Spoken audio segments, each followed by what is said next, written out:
Conn running back is Khalil Patterson. He's a senior, 5'9", 170, 199 yards on 14 carries, 4.5 yards a carry, and 4 touchdowns. Against Dean, he had 124 yards and 2 touchdowns, and against Plymouth State, 75 yards and 2 touchdowns. When they throw, they like to go to Austin Calamita. He's a senior, 6 foot 210, 13 catches, 171 yards and a touchdown. They like to throw to Dwayne Gary.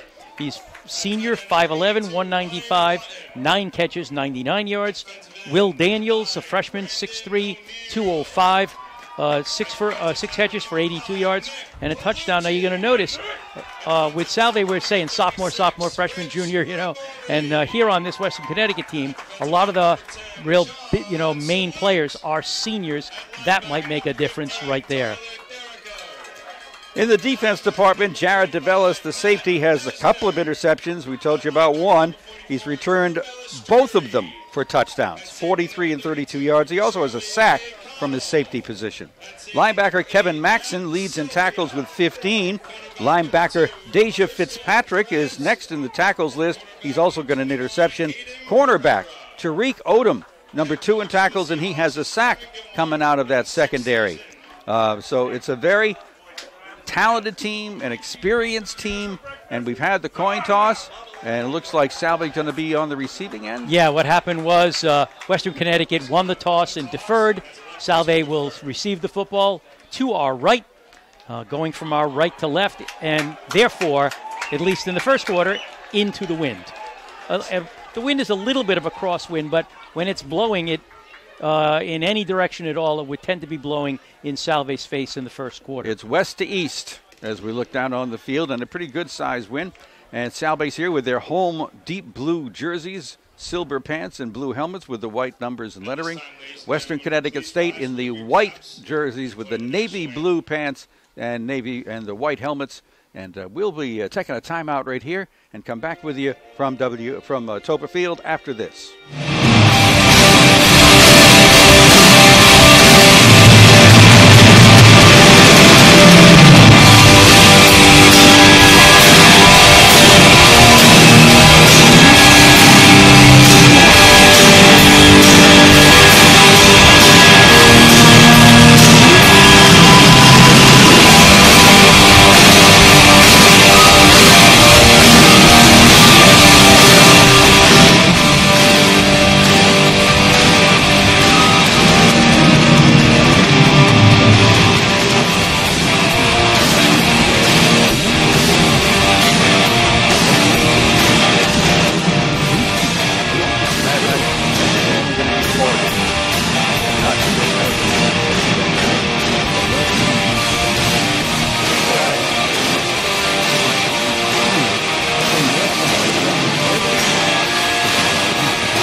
Western Connecticut State.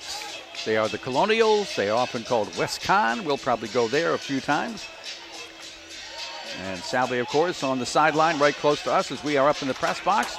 Across the way, it's the West Conn bench. Like every now and then, the sun will break through.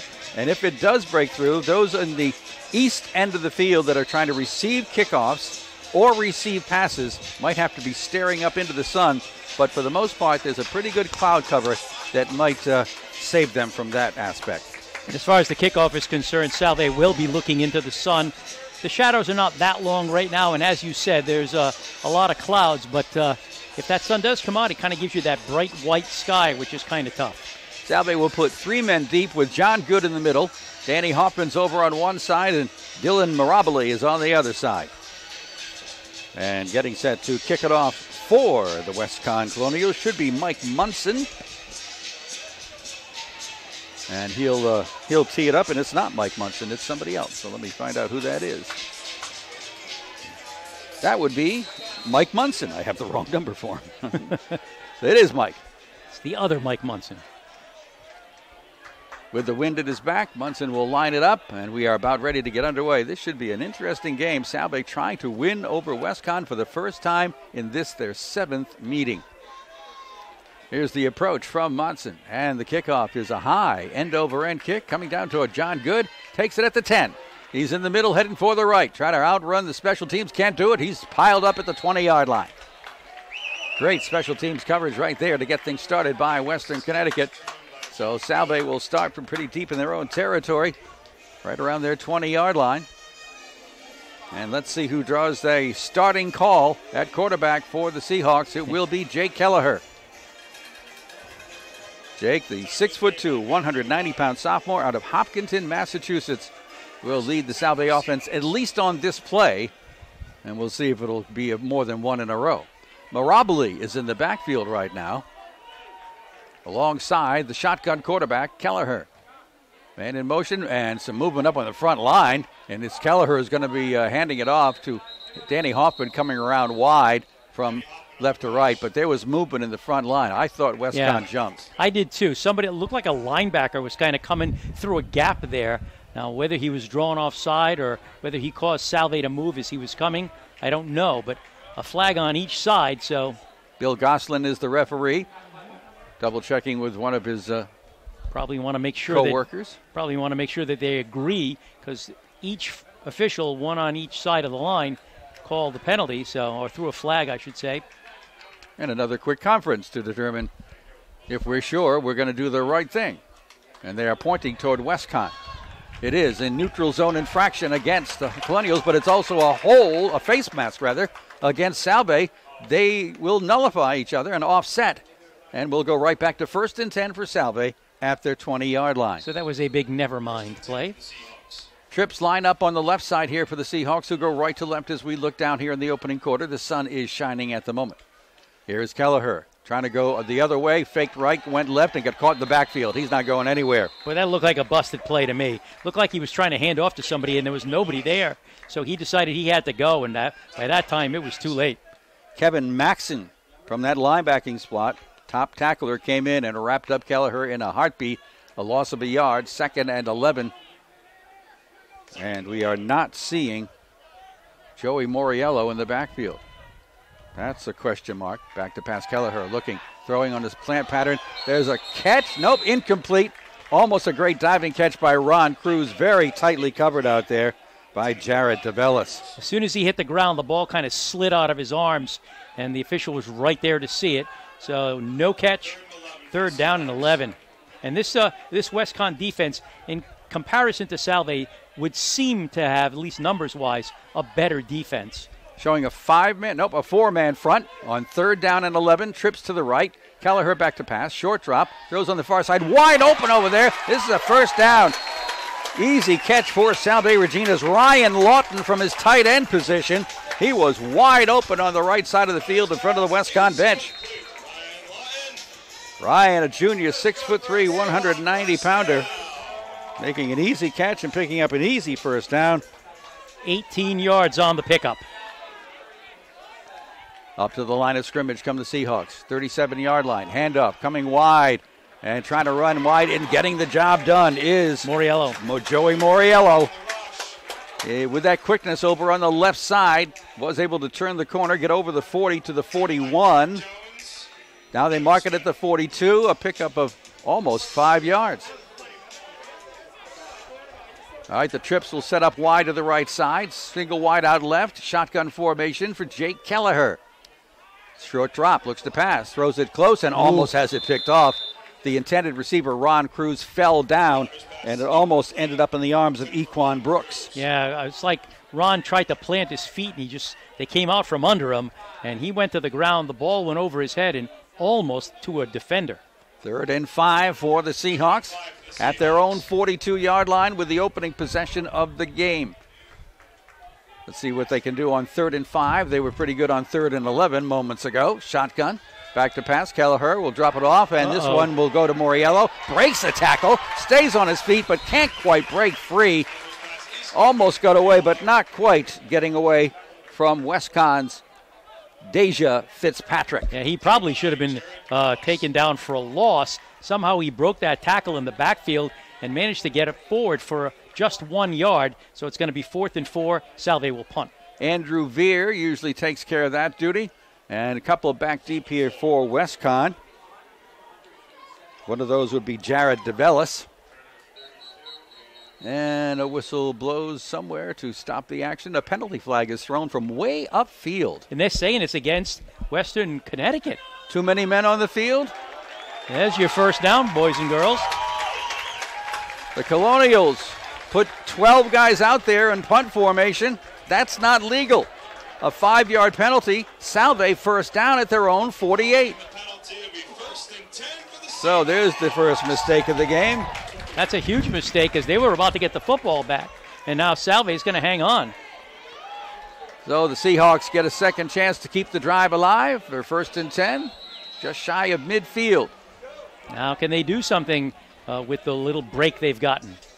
All right, we'll put a slot formation over here on the left side. Staying in the shotgun is Jake Kelleher. He's got Joey Moriello behind him. And it will be Joey with the handoff, trying to go off tackle, right side. Stood up, stopped, no gain. Tough defensive there. Stand for Westcon, led by Deja Fitzpatrick. And loss of a yard on the play. Haywood Alexander, defensive end, also gets in there. Second down, almost 11. It doesn't seem like, your simple off tackle is going to go anywhere. 4-man front for the Colonials. Kelleher wants to pass, throws on the far side, gets it there. Caught over there by Brendan Nunes. And he is going to be a few yards shy of a first down as he gets inside the 45 of Western Connecticut. Brendan, the junior out of Attleboro, the top receiver on this team. It'll be 3rd down and almost 3. Ball's marked at the 45 of Western Connecticut. It's Salve moving right to left here in the opening quarter.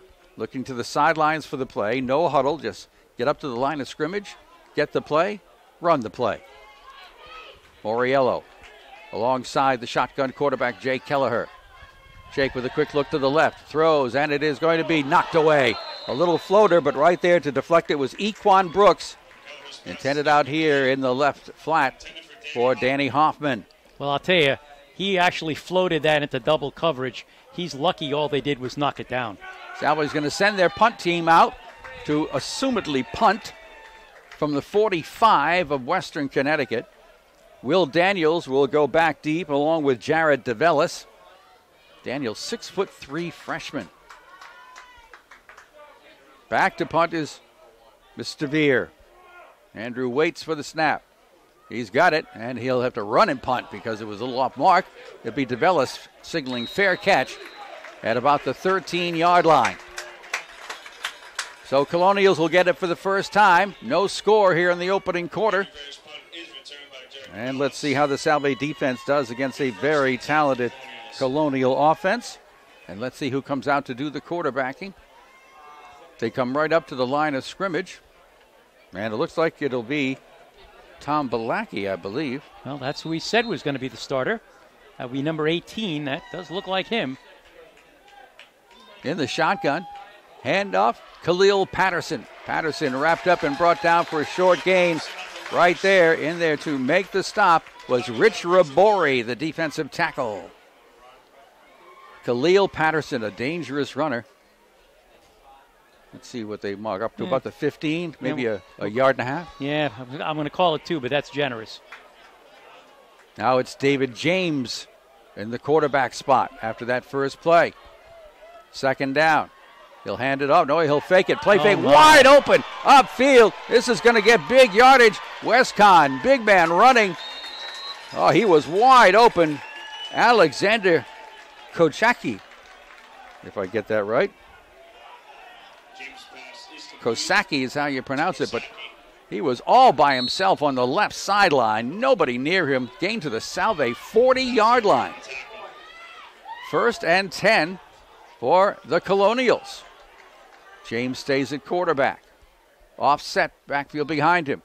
Keeps it himself, rolls out to the right, throws on the run, and it is incomplete. In and out of the arms of Lucas D'Souza, the intended receiver. On the coverage, Tristan Perez. Again, another wide open receiver, but this time D'Souza couldn't hang on. Now Khalil Patterson will come out of that backfield, and Dwayne Gary will be in there. And he'll set up alongside the shotgun quarterback, David James. out of Stamford, Connecticut. At the Salve 40, 2nd and 10. Left to right go the Colonials. Snap. And James with a quick flip over here to D'Souza again. Got some blocking in front of him and gets down to about the 31-yard line. About a yard shy of the first down. Over there to help make the stop was Drew Balistreri, the linebacker. But we're getting some wide open plays here for the Colonials. Well, the 45-yard play was wide open as could be.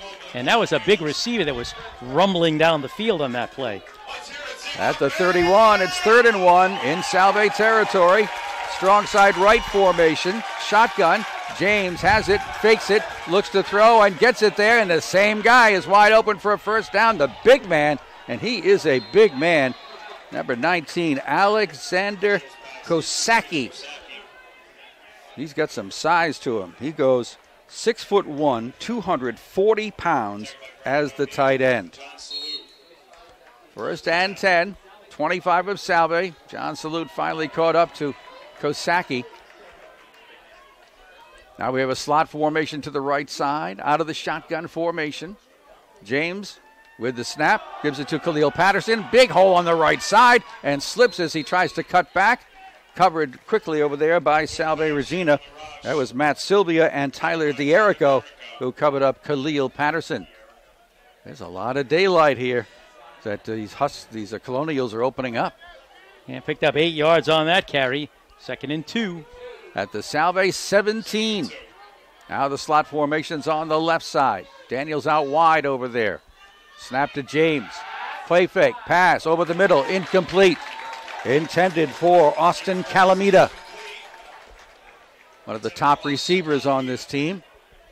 And an official's timeout being called right here as we've got a Salve player down and trying to get up, but can't quite do it.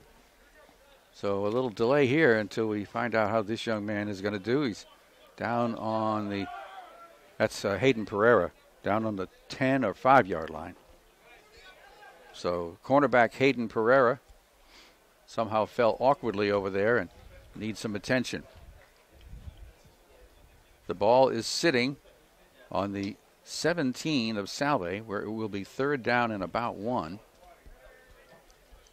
No score yet. We're in the opening quarter, 8:32 remaining, but Western Connecticut has just moved right downfield, and it looks way too easy right now. Yeah, it really does. They've been moving the ball, and their pass plays are kind of, fake into the line, and then somebody's just breaking wide open. And a couple of times, especially that one time, Alexander Kosacki was the guy. And I don't think I've ever seen a receiver, coming down the field looking, really, he looked like an offensive tackle to me coming down the field, a big kid. But he's got 2 catches now for 51 yards, and that big one was a 45-yarder. So we've got some attention being paid at the 5-yard line, and we'll wait and see what's going on. Salve training crew out there to assist Hayden, who looks very uncomfortable in a sitting position. Yeah. It looks like a lower leg injury. Yeah, for a second he sat up and it looked like he might actually get up, but then there was an obvious inability to do that. So hopefully he's okay. All right, this is going to be a bit of a delay, it looks like, so we'll take a 30-second timeout right here. Again, no score, midway first quarter. Salve Regina and Western Connecticut. We'll be right back.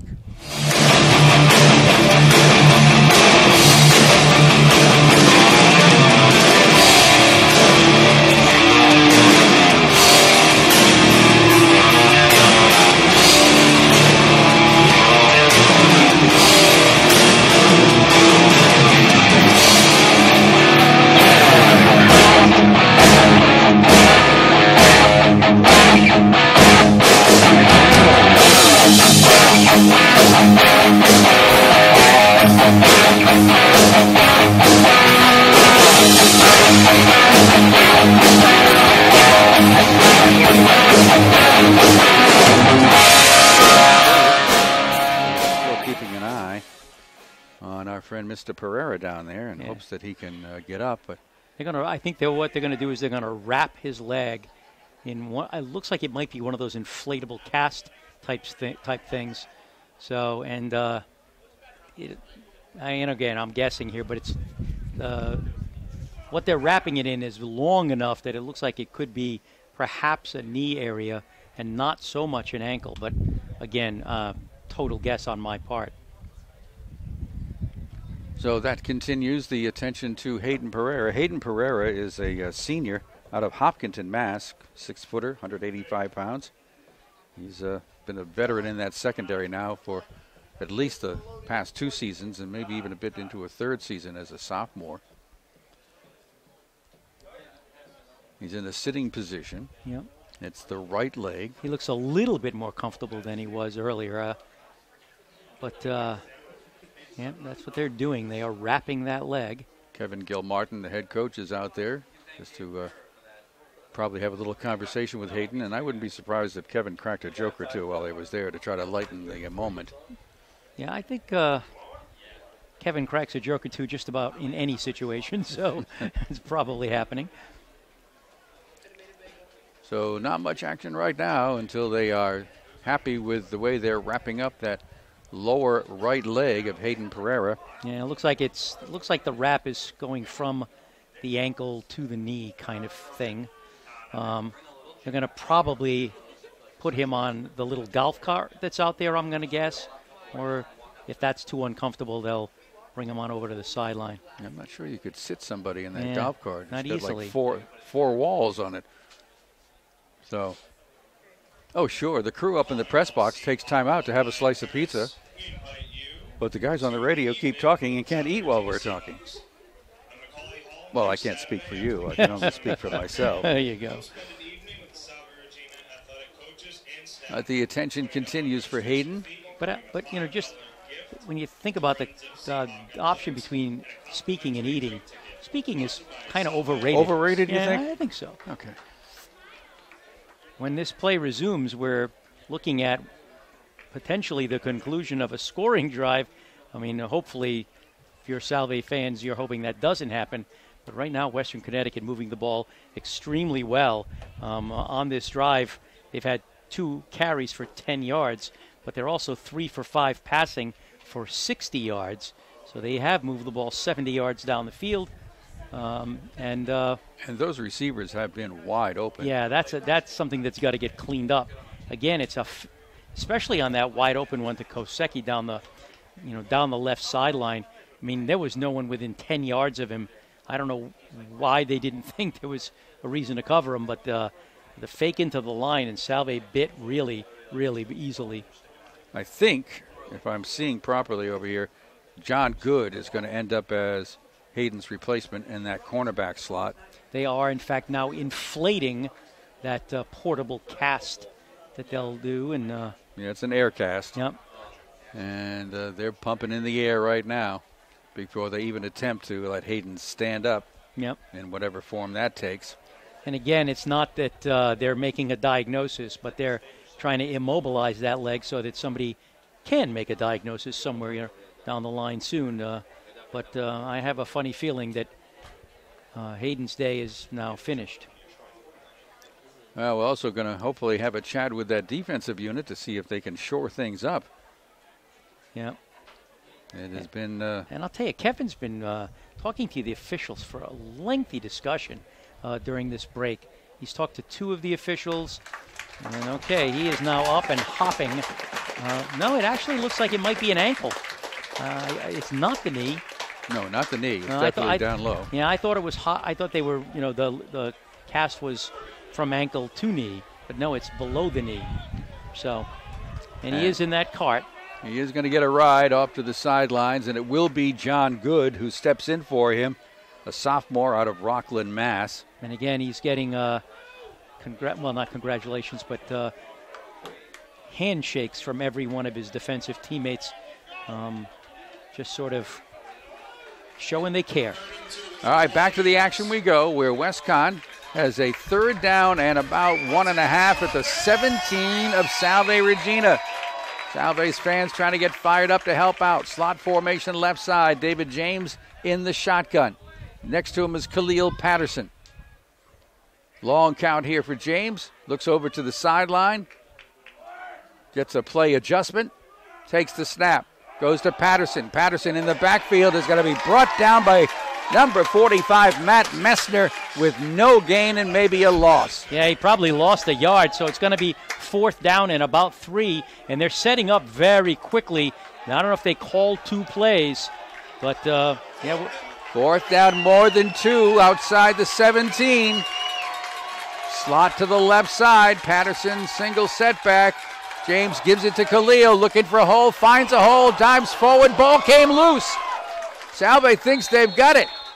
And now Westcon says, no, we've got it. We need an official to tell us who's got it. Still waiting for them to umpire, and it is going to be Westcon's ball and a 1st down. And I'll tell you, that was a huge, huge play. Salve stops that. There goes the momentum. All right, let me see where we are. They have not moved the chains yet, so something is a little amiss. Going to put the ball down. It looks like at the just inside the 14-yard line. He needed to get to the 15, just outside the 15. It's definitely a 1st down, so I don't know what the delay is. They're almost to the 13, it looks like. Here comes our referee, Bill Goslin, with an explanation, saying to Kevin Gilmartin, it is a 1st down. But they're not moving the chains. I don't know why. Well, the chains need to be moved, but the ball's inside the 14-yard line. 1st and 10. Chains are getting there a little bit late. Snap to James. Gives it to Patterson. Goes right up the middle for a hole. Gets free and goes into the end zone. A little seam right off tackle left side. And once he got past that line of scrimmage, he just bursted into the open. And Khalil Patterson, from about 14 yards out, scores the touchdown for Westcon that gives them the lead here in the 1st quarter. And that 4th down play is what, turns out to be enormous. An extra point attempt here now for Western Connecticut's Mike Munson. His holder is DeVellis. Winded is back. And the extra point try for the Colonials. Ball down, kick up, looks good, is good. So with 7:47 remaining in the opening quarter, Western Connecticut's first possession is a march right downfield. They lead it 7-0. We'll be back after this. For Sean Napolitano and A1 Roofing of Newport, it's not just about roofing, it's about peace of mind. That's why all roofs installed by A1 are warranted. A1 Roofing is a GAF Master Elite Roofer, a distinction held by less than 2% of roofing companies nationwide. A1 Roofing, partnering with GAF, gives you a registered warranty within 4 weeks of completion, a name you trust. Peace of mind you appreciate. A1 Roofing Company, the only GAF Master Elite Roofing contractor in Rhode Island. 265-1019. In the 3 deep formation here for Salve on the kickoff, John Good is in the middle. Over on one wing is Dylan Mirabile. Over on the other side is Danny Hoffman. And Munson is teeing it up for a kickoff. And Salve hopefully can find a way to respond and respond quickly. That drive was a 10-play, 87-yard drive. Khalil Patterson takes it in from the 13. There was a 45-yard pass play and a 4th down conversion that helped that drive result in points. Munson is ready. With the wind at his back. Kicks it off. Line drive, end over end. Mirabile takes it at the 9 on the far sideline. Trying to find some room to run. Needs one more block to break through. Can't quite do it, but does get it out close to the 30-yard line, which is where Salve will start this next drive. Dylan Mirabile, nice run back. Fairfield, Connecticut. Yeah, nice run back that time. He almost got stopped at the 20, but he kind of cut back inside, picked up another 10 yards to the 30-yard line. That's where Salve will start trailing 7-0. And Jake Kelleher brings out the offense. You will have Joey Moriello in that backfield. So it's Jake so far. And out wide to the right side will go Brendan Nunes. Slot formation over here on the left with Cruz and Hoffman. Hoffman, the slot back. Kelleher to pass. Throws it out there, and coming back to try to make the catch is Brendan Nunes. Right near the 40-yard line and on the Western Conn side of the field. He got a little tangled up with the defender that time, and he couldn't kind of break free of him to come back for the ball. So that when he did, he couldn't quite get all the way back, and it was incomplete.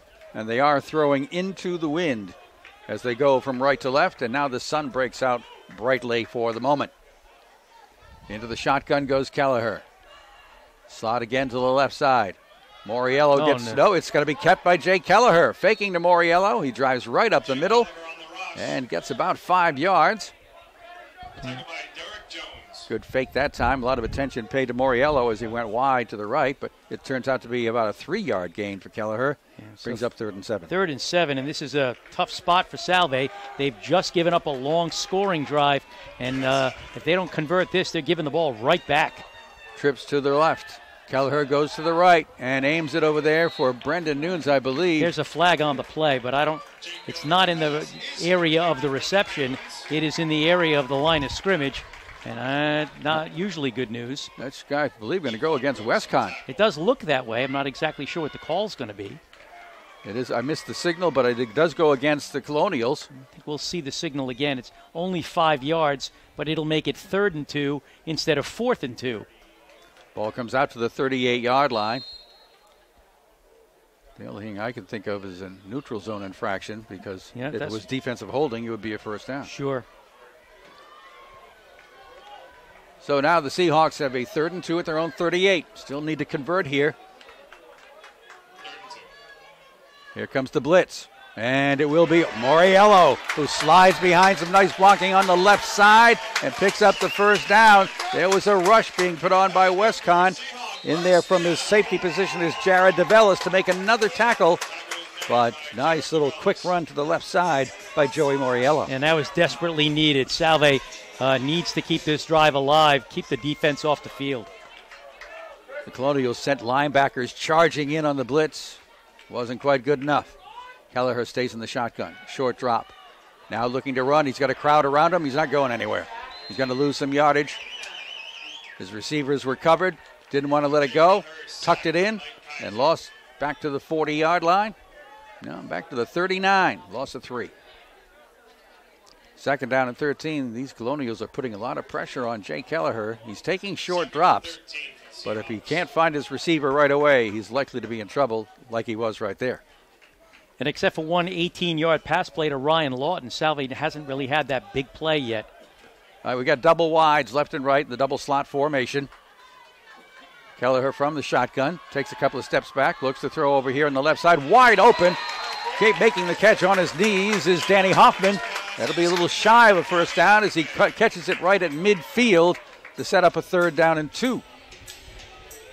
Danny over here on the left side, the near side, had wide open but had to go down on a knee to make the catch. Another 3rd and 2 situation for the Seahawks, looking to the sideline for the play. Long time for the offensive coordinator to send in that play, and now he's got it. Kelleher looks a little uncertain. Trips to the right side. Quick pass, lobbed out here and intended for Mike Nestor, but a little off the mark. And we've got whistles blowing. I think we have roughing the passer.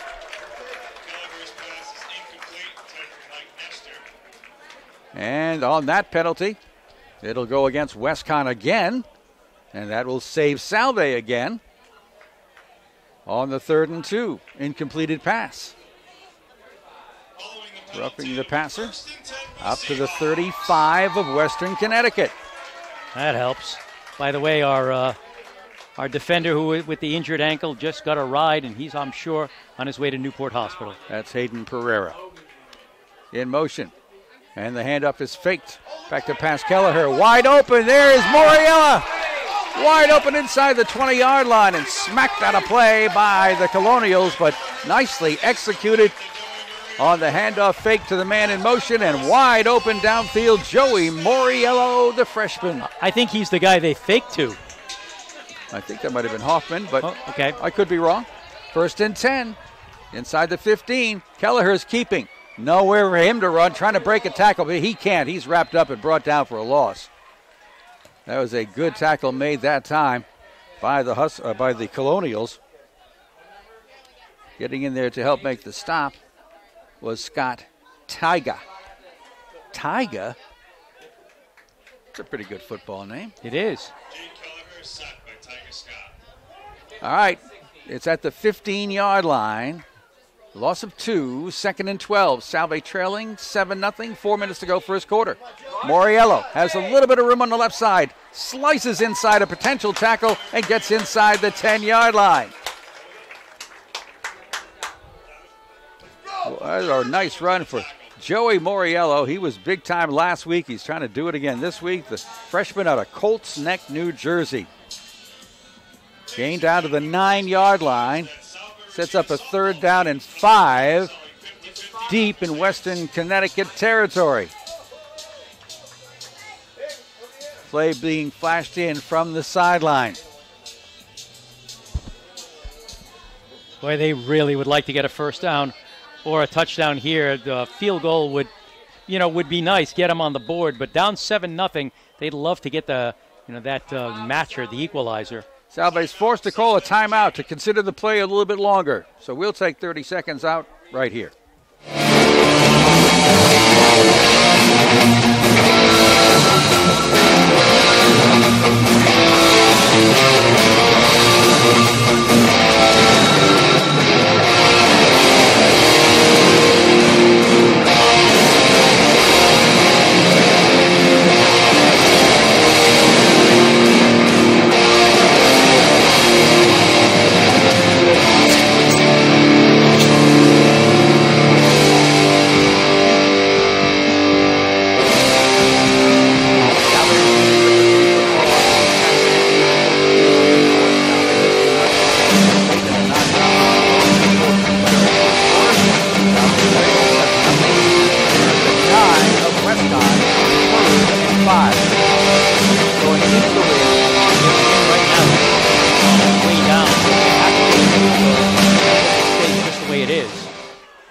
Jake Kelleher in the shotgun with Moriello next to him. Back to pass. Kelleher throws into the end zone, but poor throw. Slanting in from the right side was Brendan Nunes, but Jake Kelleher's pass was behind him. Yeah, he was sets up 4th down. Yeah, he was cutting in toward the, kind of a post pattern, and he threw the ball behind him and high, and it just sailed over his head.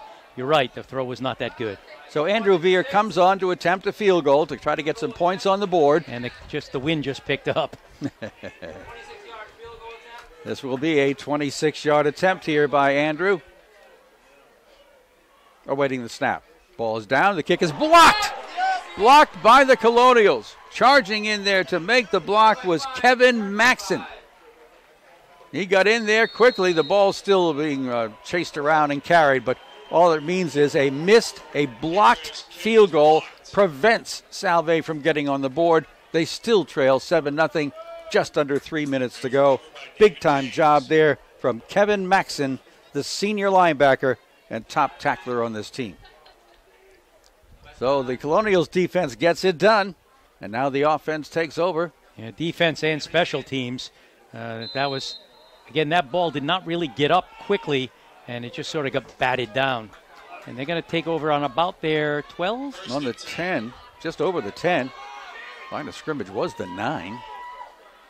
I guess, I don't know why, but they ran it back. And it goes to Patterson. Patterson in the backfield trying to find a room to run. He won't. He's piled up right about at the line of scrimmage. Lots of Seahawks in there, led by linebacker Tyler D'Erico. Now, you might think this is bad field position starting at about the 11-yard line, but don't forget they started their last drive at the 13.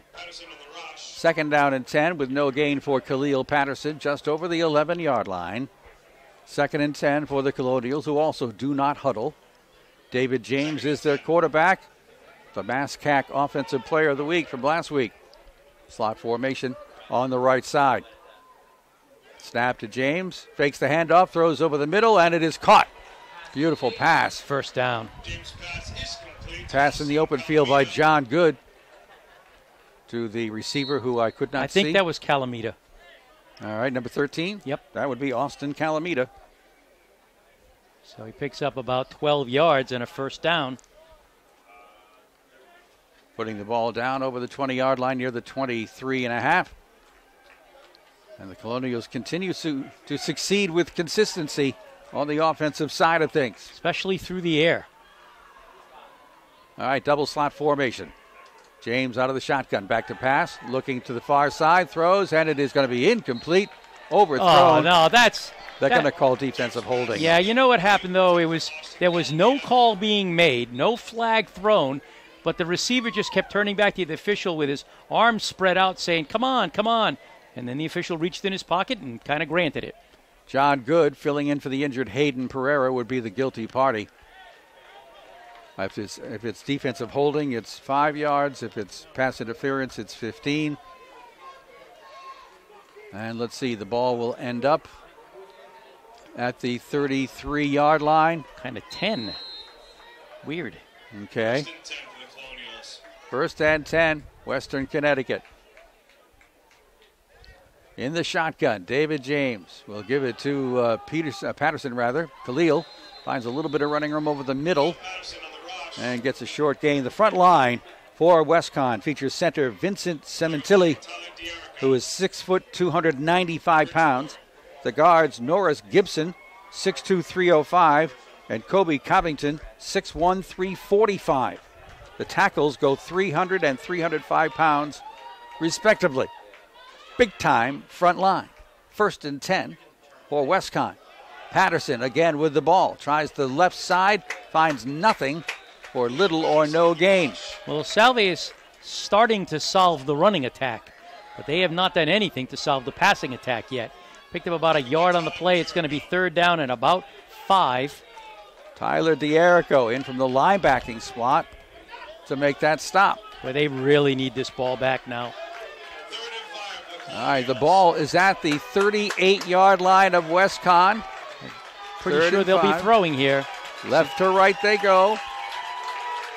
Patterson, the single setback alongside James, wants to pass. Now runs up the middle on the draw play, and he's got a whole bunch of room. 50-yard line, puts his head down and drives his way forward to about the 42-yard line. David James showing his running prowess. And another Salve player down on the ground. Ugh. I can't overemphasize the size of this front line for the Colonials. That is Charlie Connell down there. Charlie coming up from his safety position and now gets up under his own power. And he'll have to come off the field for one play anyway. 20-yard run by David James.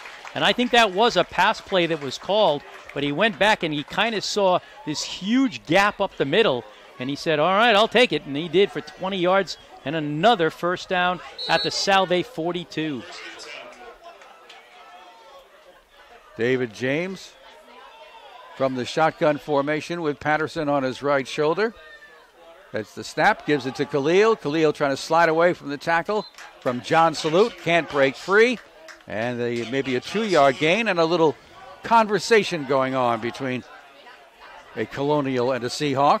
Well, right now, Western Connecticut seems to be dominating the conversation on the field, and that's the end of the first quarter.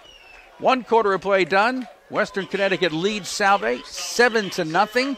We've got more for you on WADK and WADK.com after this.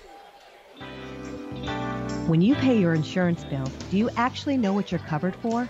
Is it one of the biggest expenses you have? Whether for personal or business protection, purchasing insurance can be a confusing and expensive proposition. The experienced staff at Newport Insurance will search the insurance marketplace for you and provide the best options available for your business or personal.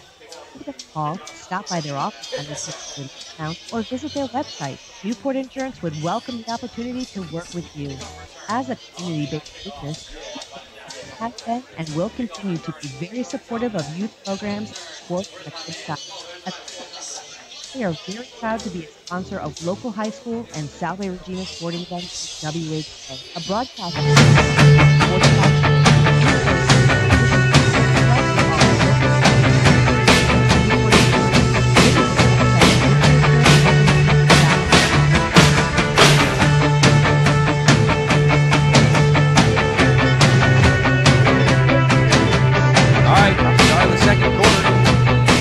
In possession.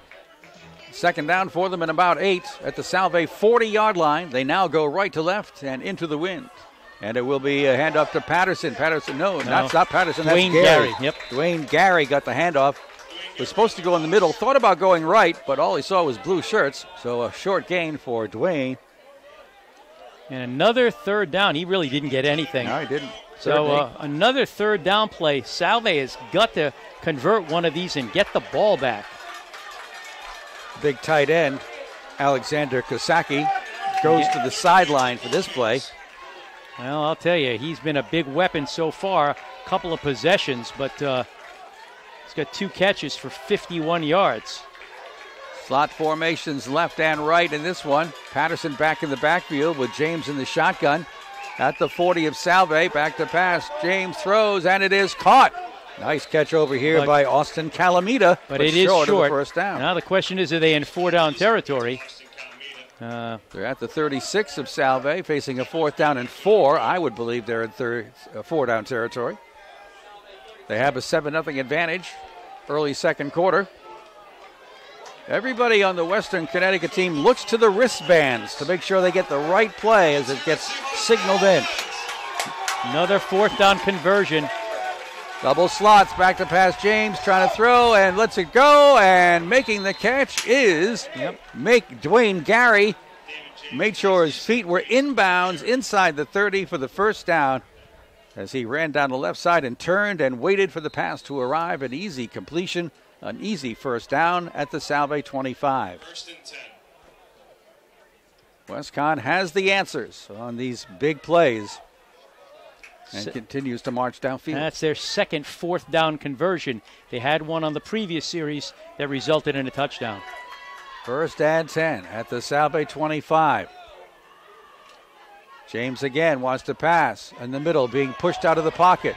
Throws on the run, wide open, a receiver. And it's inside or around the 10-yard line for a completed pass. Nice job of staying in while he makes the catch for the Colonials.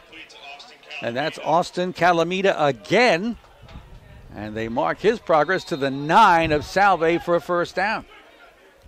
First and goal for the Colonials. Looking to add to a 7-0 advantage early in the second quarter. Slot formation on the right side. The slot back is Gary. James in the shotgun. Gives it to Khalil Patterson. Patterson right up the middle, stacked up, and stopped after a gain of about 2 yards.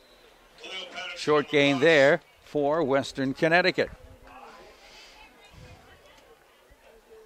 Salve's defense having a tough time. Almost stopping, but not quite stopping on some key downs.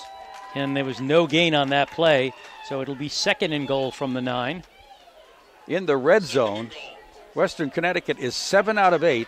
All scores have been touchdowns. But on 4th down coming into this game, they were only 1 of 5. 2 of 2 today. 2nd down, goal from the 9. They're on the near side hash mark, which gives them a lot of room on the right side where the slot back Gary is. And now the Colonials will call a timeout to make sure they get this play correct with 12:03 to go in the first half. We can take a 30-second timeout if we check in with our friends at Newport Propane, and we'll be right back with you on WADK.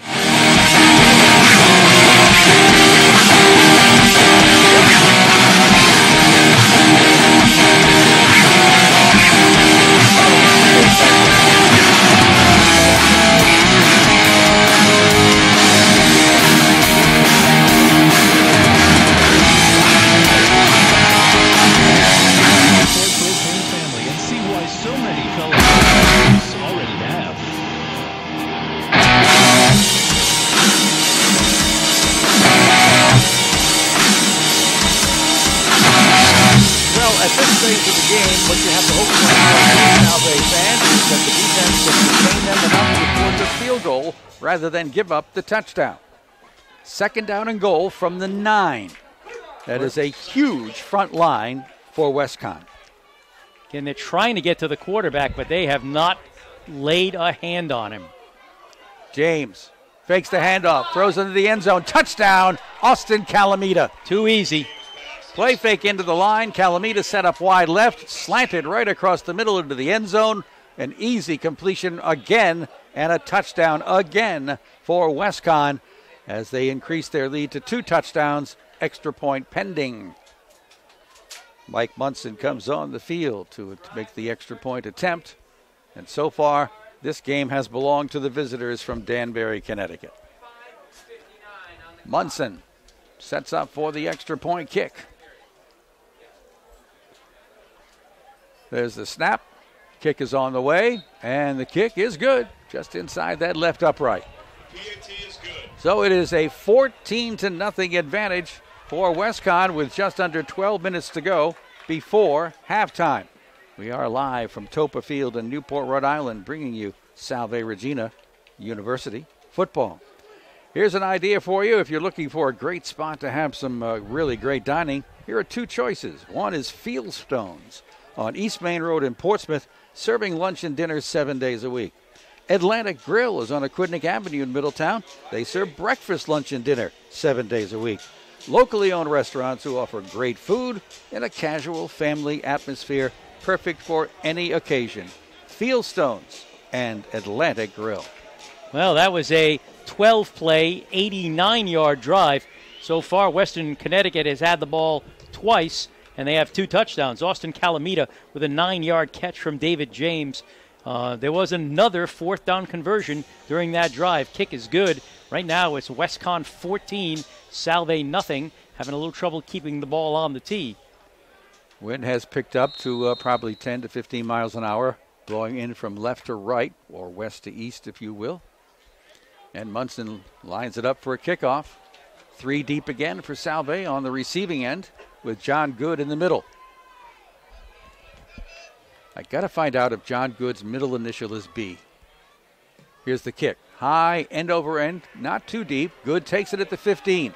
On the right side, sees a seam, runs through it in a hurry. Gets to the 40, but he's caught right there just as he gets to the 40-yard line. That was a saving tackle made out there by Austin Thornburg, just as it looked like John Good was going to burst into the open. And I'll tell you, some really, really nice blocking for him. He got through it, but then that secondary line he could not get through. But he did get good field position out to the 38-yard line. Salve's had better field position than Westcon all day, but it has not resulted in anything. And Jake Kelleher comes out still at the quarterback slot. He's drawn the assignment from the very first play. Sets up in the shotgun, puts trips to the left side. Takes the snap, short drop, throws over the middle, and overthrows, and it's picked off. This will be an easy run back here for the Colonials. And you're breaking to the left side, and heading downfield is Troy Thomas. Thomas is going to take it back and into the end zone for a touchdown. An overthrown pass by Jake Kelleher. And right there for an easy pick is Troy Thomas. And he ran it back about 60 yards. Troy Thomas, a senior out of White Plains, New York, in the right spot at the right time. Oh, boy. Things just got a little bit ugly here for Salve Regina. Right after a Westcon touchdown, first play from scrimmage, a pick six.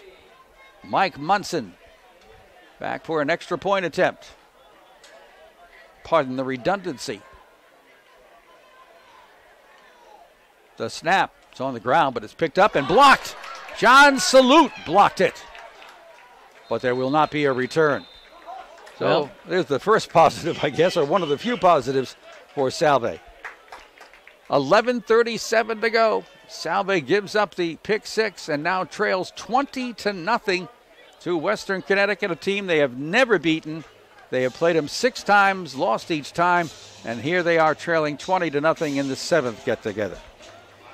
Well, right now it is nothing has gone right for Salve. A 60-yard interception return by Troy Thomas. And again, that ball was overthrown.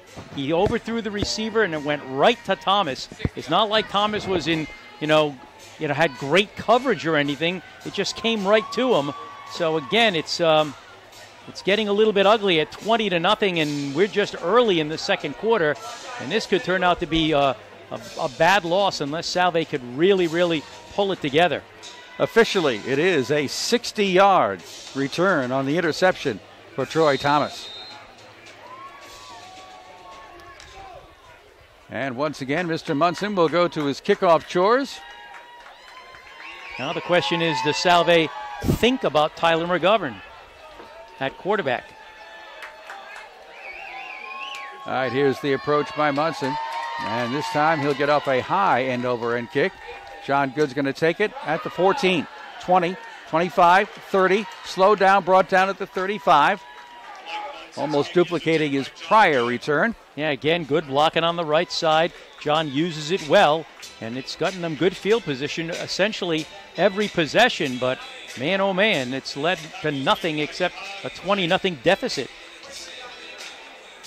Salve will go back to work, and Jake Kelleher will go back to the quarterback slot.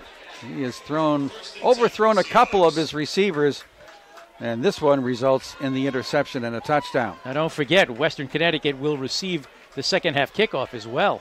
From the 35, Kelleher throws over on the near side, caught by Nunes. Brendan is met quickly and wrapped up and brought down by Tariq Odom for a short gain.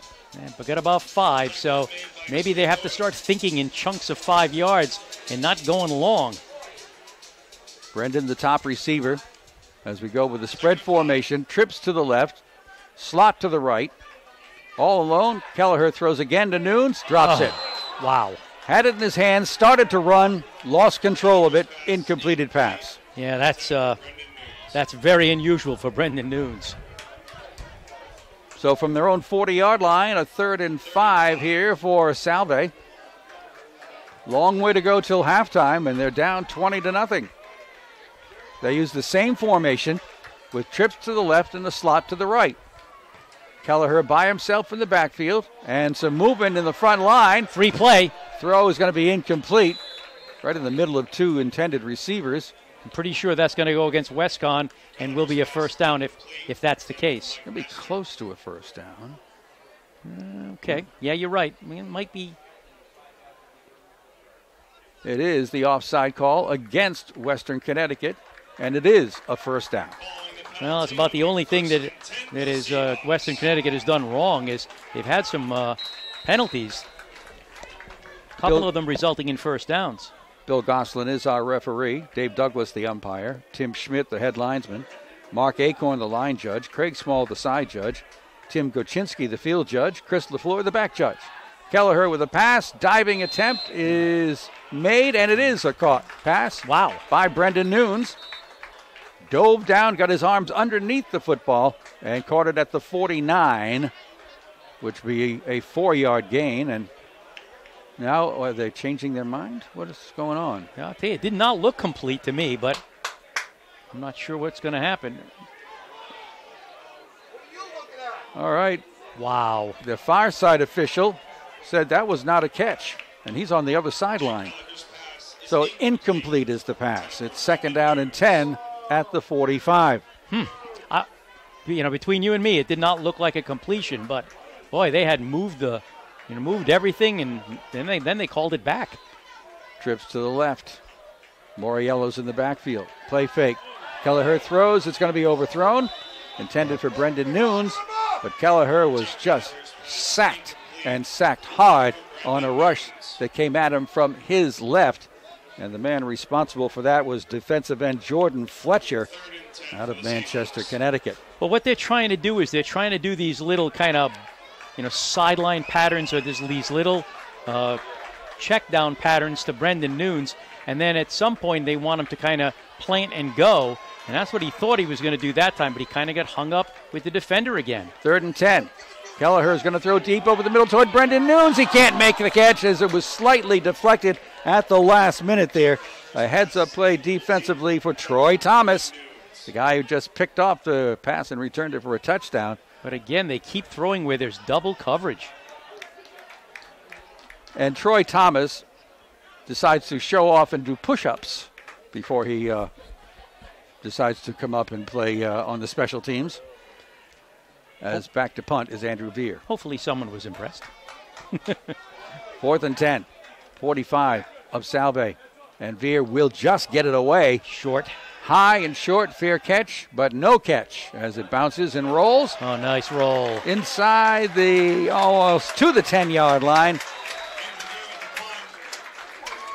So a break there for Salve, but it doesn't seem to matter with Western Connecticut wherever they end up getting the ball, and it's been pretty deep in their own territory. Yeah, they started the first drive on the 13, went 87 yards for a touchdown.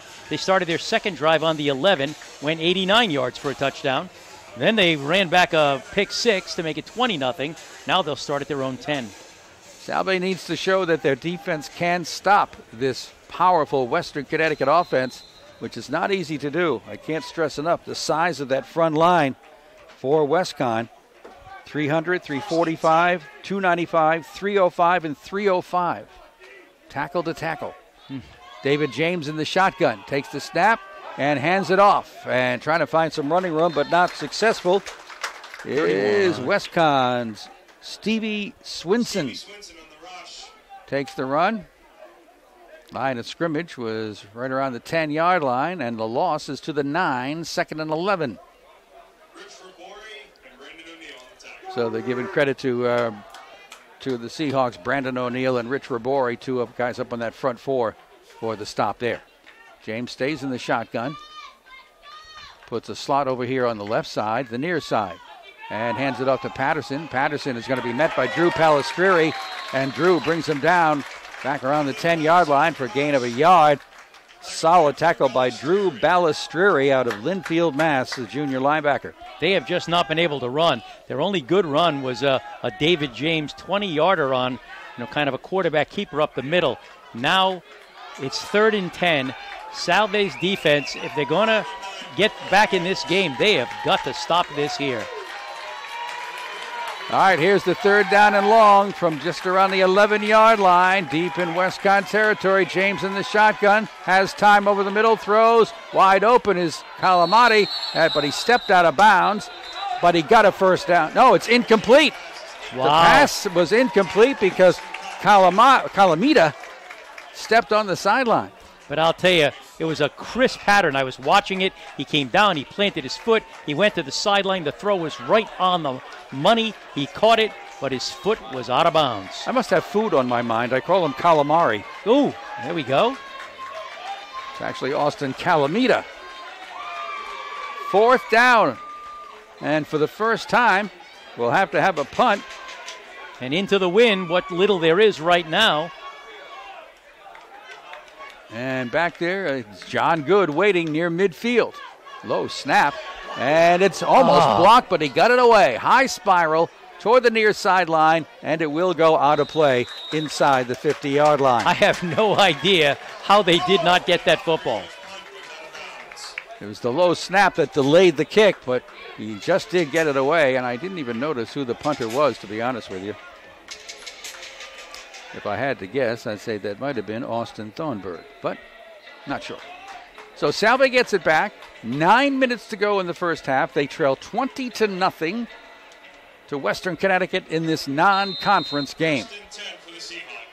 Seahawks put trips over there on the left side, single wide to the right side. In the shotgun, Kelleher gives it up to Moriello. Moriello at the 45, at the 40, and pushed out of bounds near the 40-yard line of Western Connecticut. They'll mark it at the 37.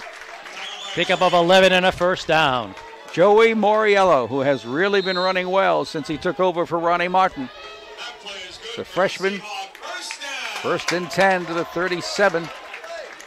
Snap to Kelleher, quick pass, low, diving attempt made by Brendan Nunes. A catch, and it is incomplete. Now that one looked like a catch. Wow. Man, oh man. The head linesman, Tim Schmidt, was right there, but Brendan Nunes got his arms underneath the ball. We got a pretty good look at it, even though his back was to us. 2nd and 10. Kelleher to Moriello. Moriello busts up to the right side, gets grabbed and held onto. Good solid tackle that time, made by Kevin Maxson, coming in from his linebacking spot. He is very, very active. Refused to let go of Joey Moriello. Joey gets 5. 3rd down and 5. Salve at the 32 of WestConn. They go left to right as we look on from the press box. Snap. Moriello will get caught in the backfield this time. He's not going anywhere because Haywood Alexander Jr. got in there behind the play and wrapped up Moriello for a loss. Well, I'll tell you one thing. Western Connecticut is not embarrassed to celebrate. As we just had Nick Kimball just having, Derek Jones. Derek Jones had a little mini party to himself. Yes, he did. 4th and about 6. Kelleher looking, throws, and some contact prevents Brendan Nunes from finishing his pattern. Yeah, I tell you, Brendan Nunes was shoved out of bounds. No call, and it's an incompleted pass on 4th down, and Salve cannot do anything. They continue to trail 20-0 now with 7:37 to go in the first half. So it will be 1st and 10 for the Colonials, and it will be at their own 33-yard line. Nothing going Salve's way right now, except that last defensive stand. Let's see if there can be more of that for the Seahawks. David James continues to run the offense here for Western Connecticut. In the spread formation with slots left and right. James in the shotgun. Looking to pass, flips it out to his running back. And this will be Swinson, I believe. And Swinson is going to be staying on his feet on the far side, getting out to around the 35-yard line. And that indeed is Stevie Swinson. Okay, it looked like there might have been some holding up in front of him, but it looked like one of the Western Connecticut guys took a Salve defender and kind of grabbed him and threw him. Stevie's a senior out of New Haven, giving Khalil Patterson a breather. 2nd down and 9 after that short gain at the 34-yard line. Right to left go the Colonials. Slot formation left side, and a pitch goes this side to Swinson. Got some speed, looking for a block. He's not going anywhere because John Good comes up from the secondary and makes a good open field tackle. Penalty flag is thrown. That time they saw the hold. Good job by John Good, filling in for the injured Hayden Pereira. It is a holding call against Western Connecticut. And let's see what Kevin Gilmartin wants to do. I'd mark it off. I don't know about Kevin. The gain was about a yard or two. It'll be 3rd down and 7 if they or 2nd down and about 19. Looks like they're going to decline the penalty. And it will be 3rd down. Okay. A little surprised at that call. So it remains at the 36-yard line. That was a gain of about 2 yards. So it is now 3rd down. Got to fix the chains. 3rd down it is. Another key play here for the Salve defense. 4-man front. James in the shotgun. Goes back to pass, flows to the right. This one is Calamita. He's got it, and he's got the 1st down. Jumps over some defenders, gets out to the 45-yard line. Great job by Austin Calamita. After the catch is what counted. Terrific run that time by Calamita to get the 1st down. Picked up 9 yards. He only needed 7. He had set up wide to the left and simply looked, waited, caught, and ran. The passing attack has been unstoppable so far. They're at their own 45-yard line, are the Colonials, with 6.5 minutes to go before halftime. They lead 20-0. Slot to the right side of this formation.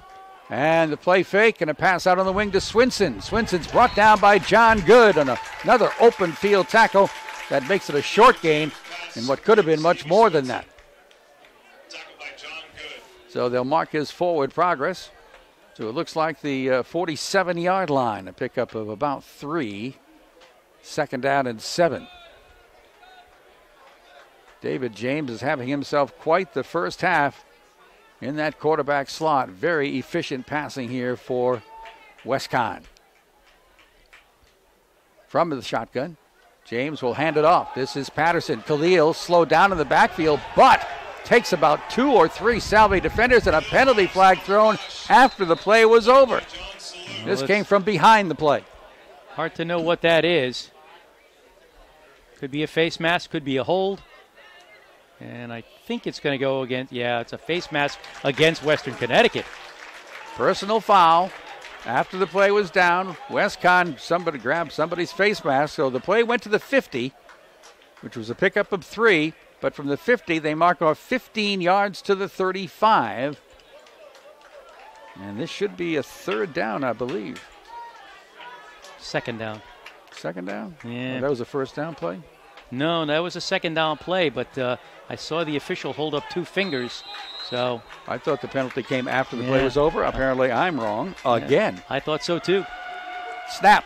Back to pass. James got time. Throws over the middle and deep, and it will be picked off. Matt Sylvia with a diving interception inside his own 40-yard line. The young man from East Greenwich comes through with the biggest play of the day for the Seahawks.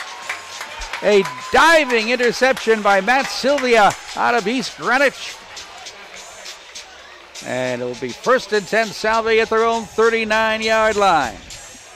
Well, they need some kind of spark, and that might be it. It's hard to say, but I'll tell you what they really need is they need points on the board before halftime. 5:29 to go. Salve trailing 20-0. Kelleher brings him out in the shotgun, trips to the left side, handoff goes to Moriello, and he is wiggling his way through for a couple or 3 yards. Tough run that time by Joey as he's following the block of center Mike Saunders. That front line for Salve, Mike Saunders is the center, goes 265. Blake Guerrieri at one guard at 275. Kyle Wisniewski at the other guard, 235. The tackles are Elian Telford at 240 pounds, 6'4", and Pete Noonan at 250. They are outsized. Kelleher throws on the far side, wide open, making the catch is Moriello, first down. And he gets inside the 45-yard line. Or no, I'm sorry, that's Ron Cruz, number 22. Ron Cruz with the catch. 13 yards on the pickup. 1st and 10. Salve up to the line of scrimmage quickly. Trips to the right side. And it will be kept by Kelleher. Kelleher driving forward. Gets about 5 or 6 yards. Finally brought down by Jordan Fletcher, the defensive end from Manchester, Connecticut. Gain to 39 of Westcon. 4:20 to go in the half. Salve on the march, trying to finish off a drive. For a change, they're down 20-0. 2nd down and 5 after that Kelleher gain. He's got Moriello beside him in the shotgun. Quick pass over on the wing. Finds its way to Danny Hoffman. Hoffman looking for blocks. Runs to his own teammate, Brendan Nunes. That slows him down, but he manages to fight his way forward to get a first down. Over there to help make the stop is Devin Smith. And Tariq Odom as well from the secondary. Down to the 33 of the Colonials. Salve on the move. Trips to the left. Single wide right. Movement in the front line. Kelleher hands it up to Moriello. Moriello going to run wide right. Delayed flag is thrown. Short gain for Joey Moriello. I think you might have another face mask. No, but it's an offside infraction against Westcon. The flag came late, but I saw the movement. It was right in front of us. So we go 5 yards up to the 28-yard line for a 1st and 5 for Salve. Plays coming in from the sideline. We'll put trips again to the left side this time. Single wide out to the right.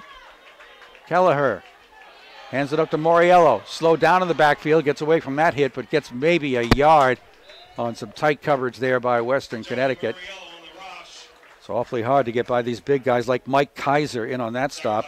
275-pound defensive lineman.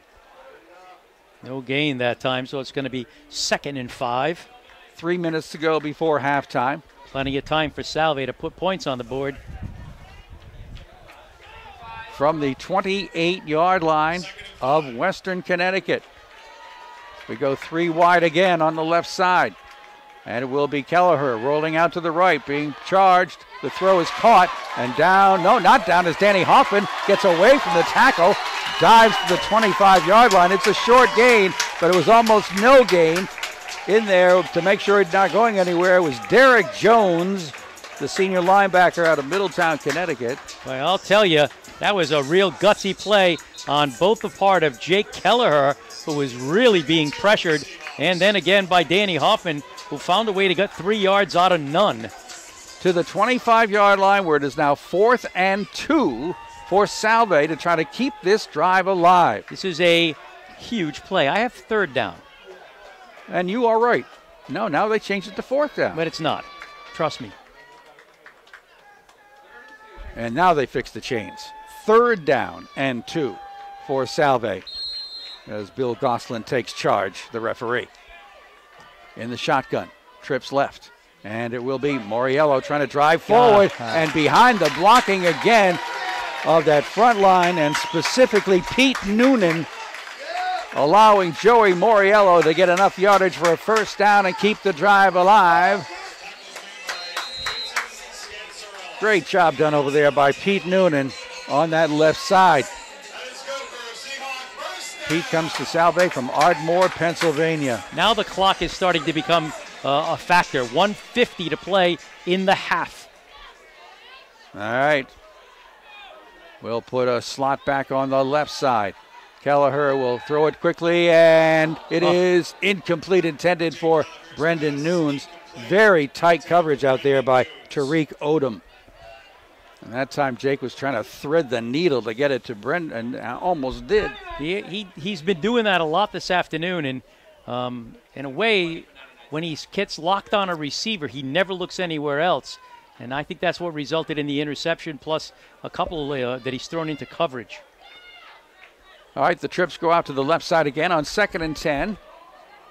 At the 22, Kelleher's going to roll out to the right side, being chased and pushed from behind and brought down. Great pursuit that time by Jordan Fletcher, the defensive end. Only got 3 yards. It's going to be 3rd and 7. Putting the ball down at the 19-yard line. 3rd and 7 it is. Right to left go the Seahawks, trying to put some points on the board before halftime arrives, 1 minute, 10 seconds from now. 3 wides again to the left side. Nunes to the right. Kelleher looking, throwing over there, wide open, and dropping it is Ron Cruz. Oh, he was all by himself on the far sideline and dropped the pass. It's hard to know whether he would have gotten the first down, but he would have been mighty close, and they would definitely have had an easier 4th down play than they're going to have right now. I don't know if they're going to line up a field goal, but I kind of doubt it. Nope.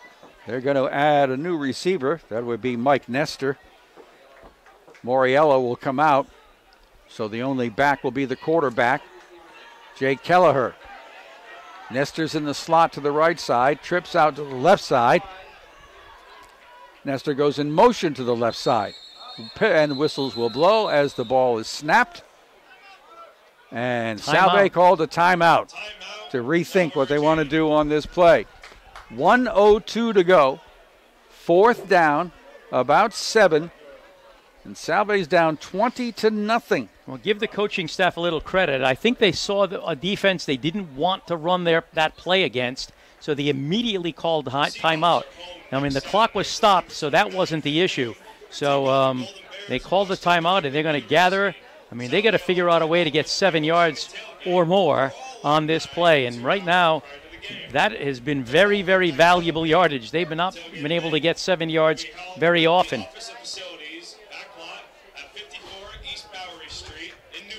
All right.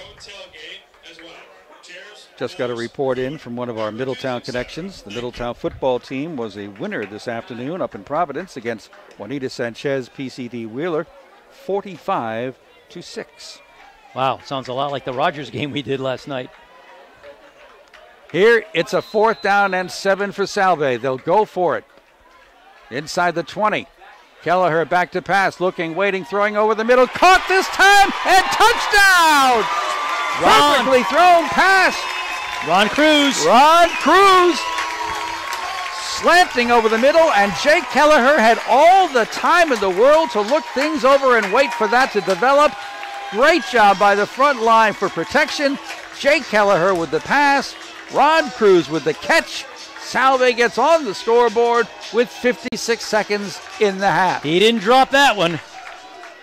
And here is Andrew Veer to attempt the extra point. Ball is down, the kick is on the way, and the kick is no good. Wow. Must have slanted off to the left. So Andrew Veer misses the extra point. It remains 20-6. Western Connecticut with just under a minute to go in this half. What a nicely run play that time by the Salve offense. Can't say enough about the time given to Jake Kelleher to wait for his receiver to get where he needed to be, slanting across the middle. And as Jim pointed out earlier, when the second half starts, Western Connecticut will get the opening kickoff. So that was a pretty big deal right there for Salve to put some kind of points on the board. I didn't really want to say it at that point, but you had the feeling they really had to score. I mean, to get down in deep in their territory twice and come away with no points and go into the locker room down 20-0, I think would have been a real tough thing to come back from. Now at 20-6, they're not exactly sitting pretty, but they've got a little bit more confidence anyway. And the last two possessions for Western Connecticut have resulted in a punt and an interception.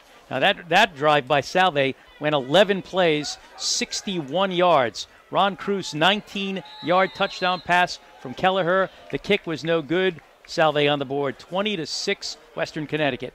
Wind at his back, Andrew Veer kicks one off toward the far sideline. It rolls and finally goes out of play inside the 20.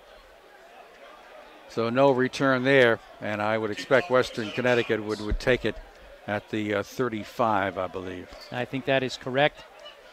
I always wonder why they don't ask a team to kick over, but they'll take it at the 35. Well, they had Westcon had two dangerous people back there, Dwayne Gary and Khalil Patterson, but they will opt for the automatic placing at the 35 with the ball going out of play, as far as I can tell. Well, let's see what happens. Conversations are continuing over here. I think the officials want to make sure this is what the Colonials want to do. So they will set the chains at the 35 for a 1st and 10. Let's see how Western Connecticut wants to handle the last 56 seconds of the half. And now with 56 seconds left, a little bit of a dangerous time for the Salve defense, because if you let them come back and score any points at all, it just sort of nullifies any momentum you might have had. David James goes back to work in the shotgun. He'll have Khalil Patterson next to him. He's had a good day. Double slot formation. And James in the shotgun gets the snap and looks to pass. Got time, lets it fly over the middle. Wide open on the far side is Dwayne Gary. Takes it over the 50-yard line and steps out of bounds near the 45 of Salve. 1st and 10, and as quickly as that, they're in Salve territory with 50 seconds to go. 20 yards on the first play. Boy, did they not need that. Salve, that is. That's another situation where a receiver is wide open. They're trying to get pressure on James. They can't get to him. He's in the shotgun again with Patterson next to him.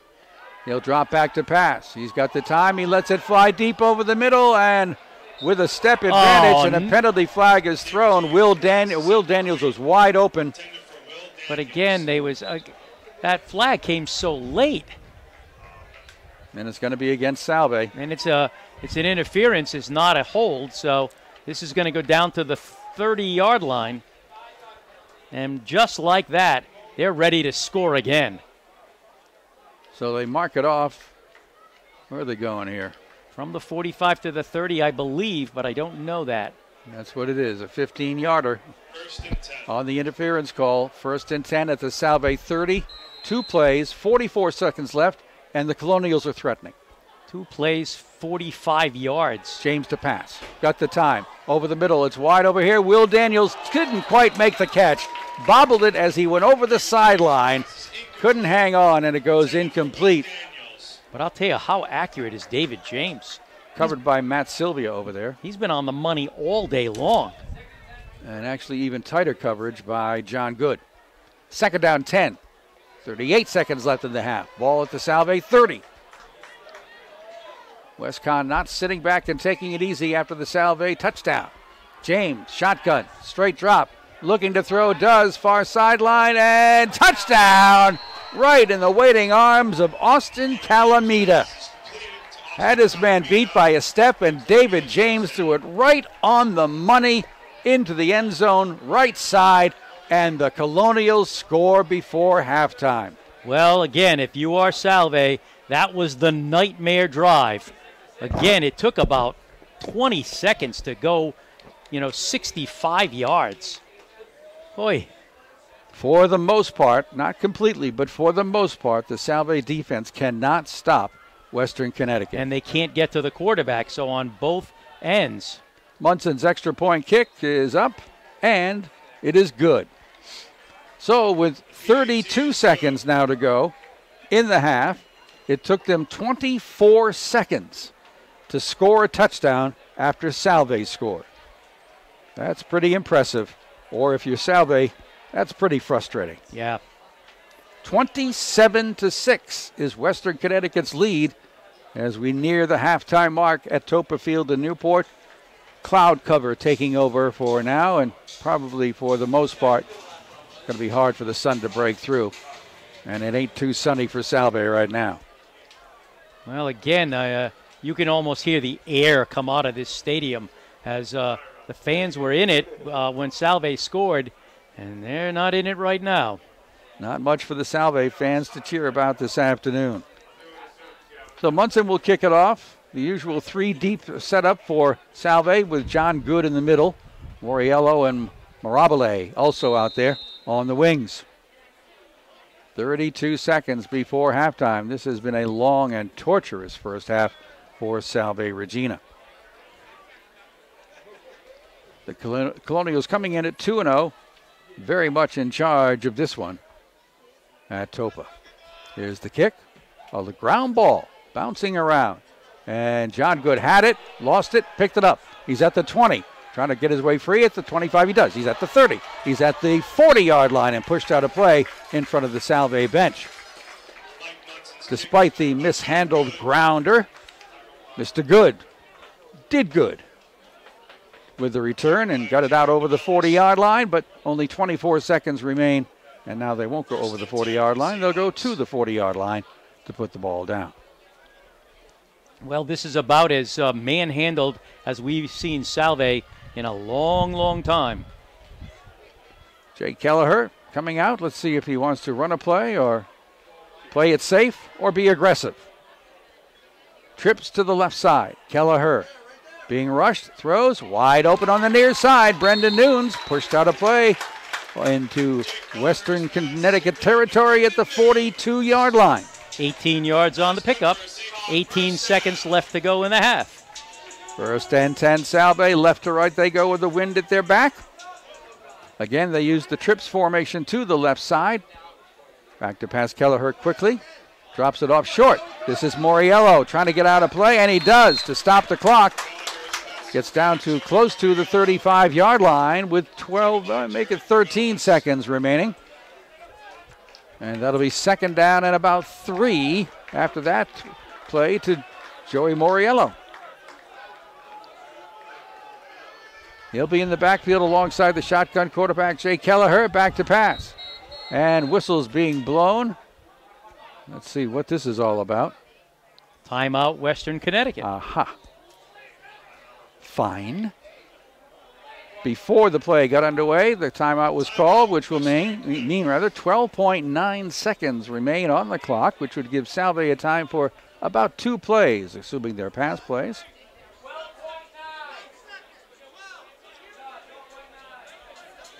So they'll make the adjustment on the scoreboard clock. They got it done. The Salve coaches are yelling up here, but they got it covered.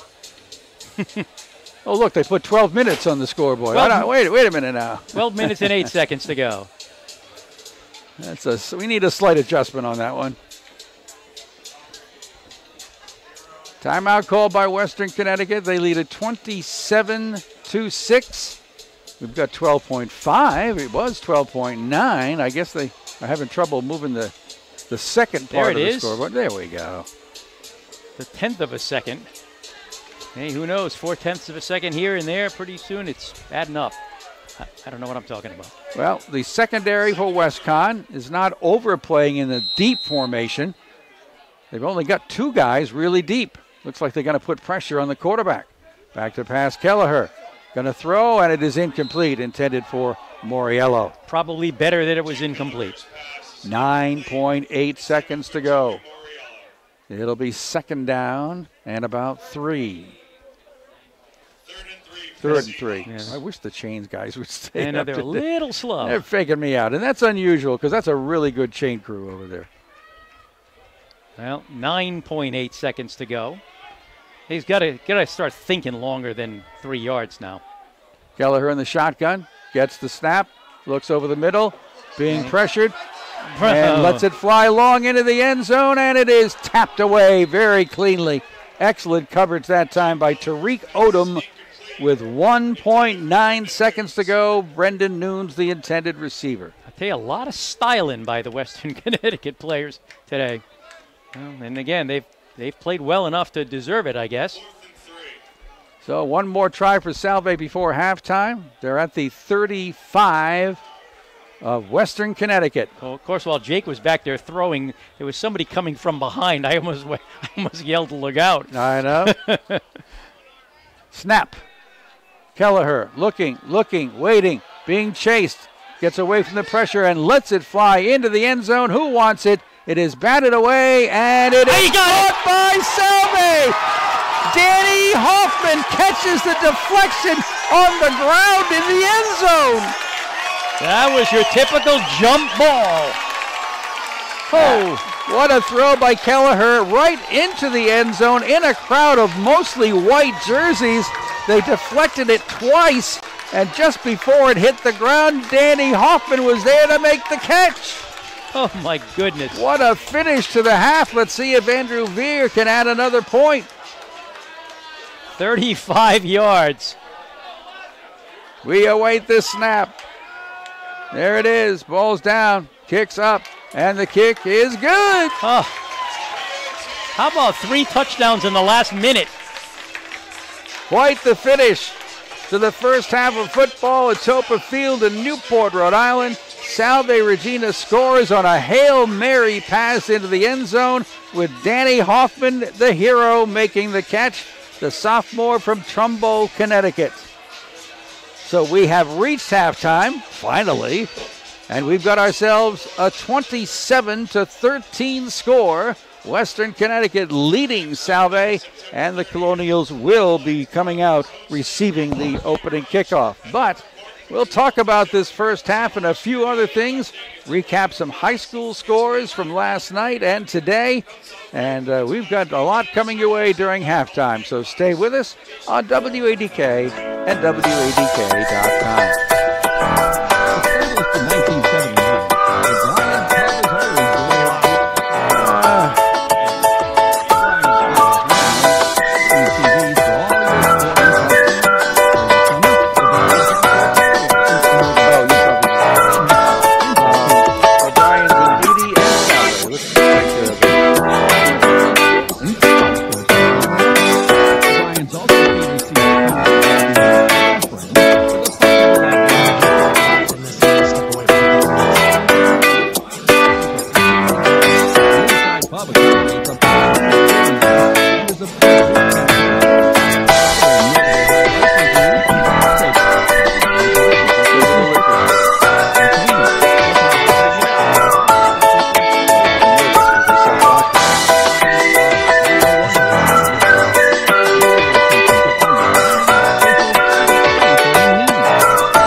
Available as an Android app on Google Play and in the App Store. Get in the front.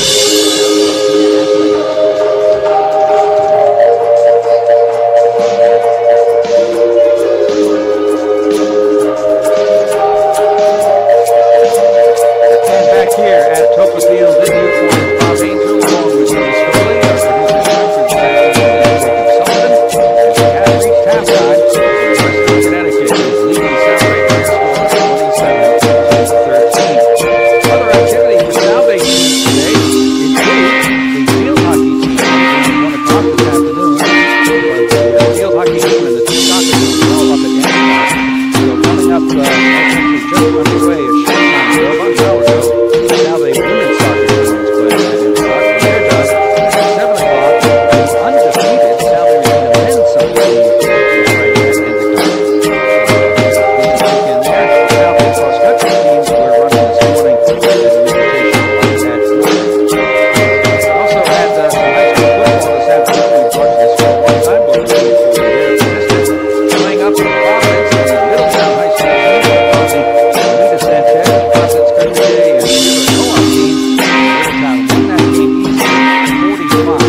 Division I.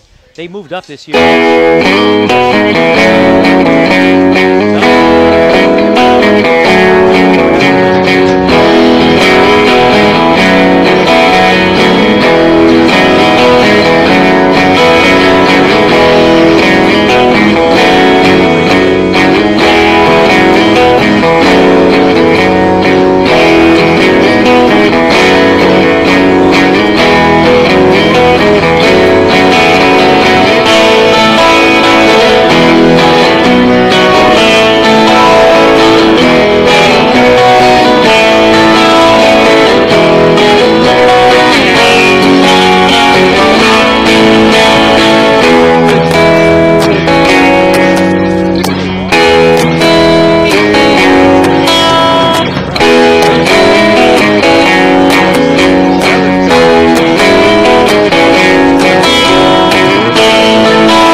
Kingstown 40-20. Mount Hope 42.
Financial just the one here, Jacob. To essential concerns spending Oregon Financial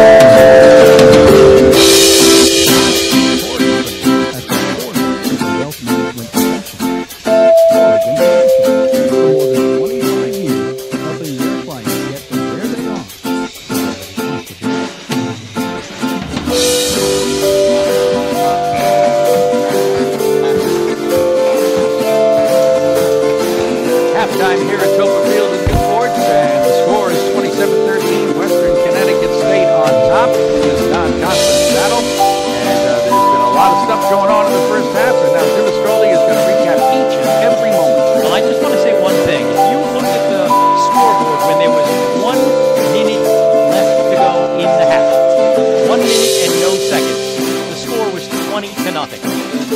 Western Connecticut. It is now 27-13. I don't know how that happened. I don't think I've ever seen anything quite like it, but it did. Here we go. This is the scoring. It was Western Connecticut early and a real dagger late, but boy, Salve found a way to keep their head above water.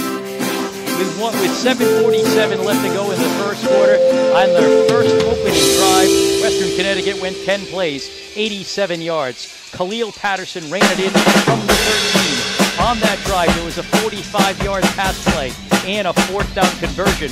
The kick was good, and Western Connecticut led 7-0. With 11:59 left to go in the second quarter, on their second possession, Western Connecticut went 12 plays, 89 yards. Austin Calamita, a 9-yard catch from David James. There was a 4th down conversion during that drive. Kick was good. It was 14-0 with 11:37 left to go in the half.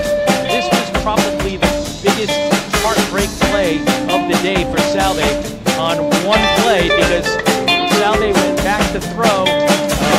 Kelleher, he threw it over the middle and it was intercepted by Troy Thomas at his own 40. He went 60 yards for the touchdown on an interception return. The kick was blocked. It was 20-0. Right about at that point, Salve fans were starting to get more than a little bit nervous. But with 56 seconds left to go in the first half, Salve finally put together a drive. 11 plays, 61 yards. Ron Cruz with a 19-yard catch from Kelleher. The kick was no good, but Salve was on the board, 20-6 with 56 seconds left to go. Maybe that's how we go into halftime.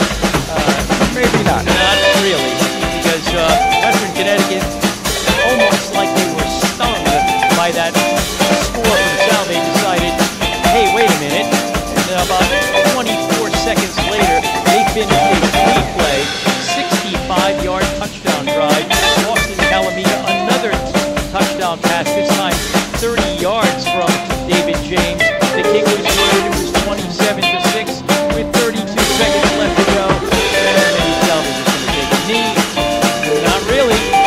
They get the ball. The kickoff return gets them to their own 40-yard line. And 5 plays later, Kelleher goes back and throws an absolute Hail Mary in the end zone. It bounced off a couple of players, but landed somehow on the ground in the arms of Danny Hoffman. A 35-yard touchdown pass from Kelleher. The catch was good, and with the clock all the way down to 0, Salve got within 14 points at 27-13. I'll tell you, and wow, the numbers were heavily in Western Connecticut's favor. They've even caught up a little bit. All right, let's do that. For Salve, they kind of really weren't able to run, but they did a little bit better, I think, than Western Connecticut did. Joey Moriello, 10 carries, 36 yards, 3.6 yards a carry. Jake Kelleher, 6 carries, 5 yards.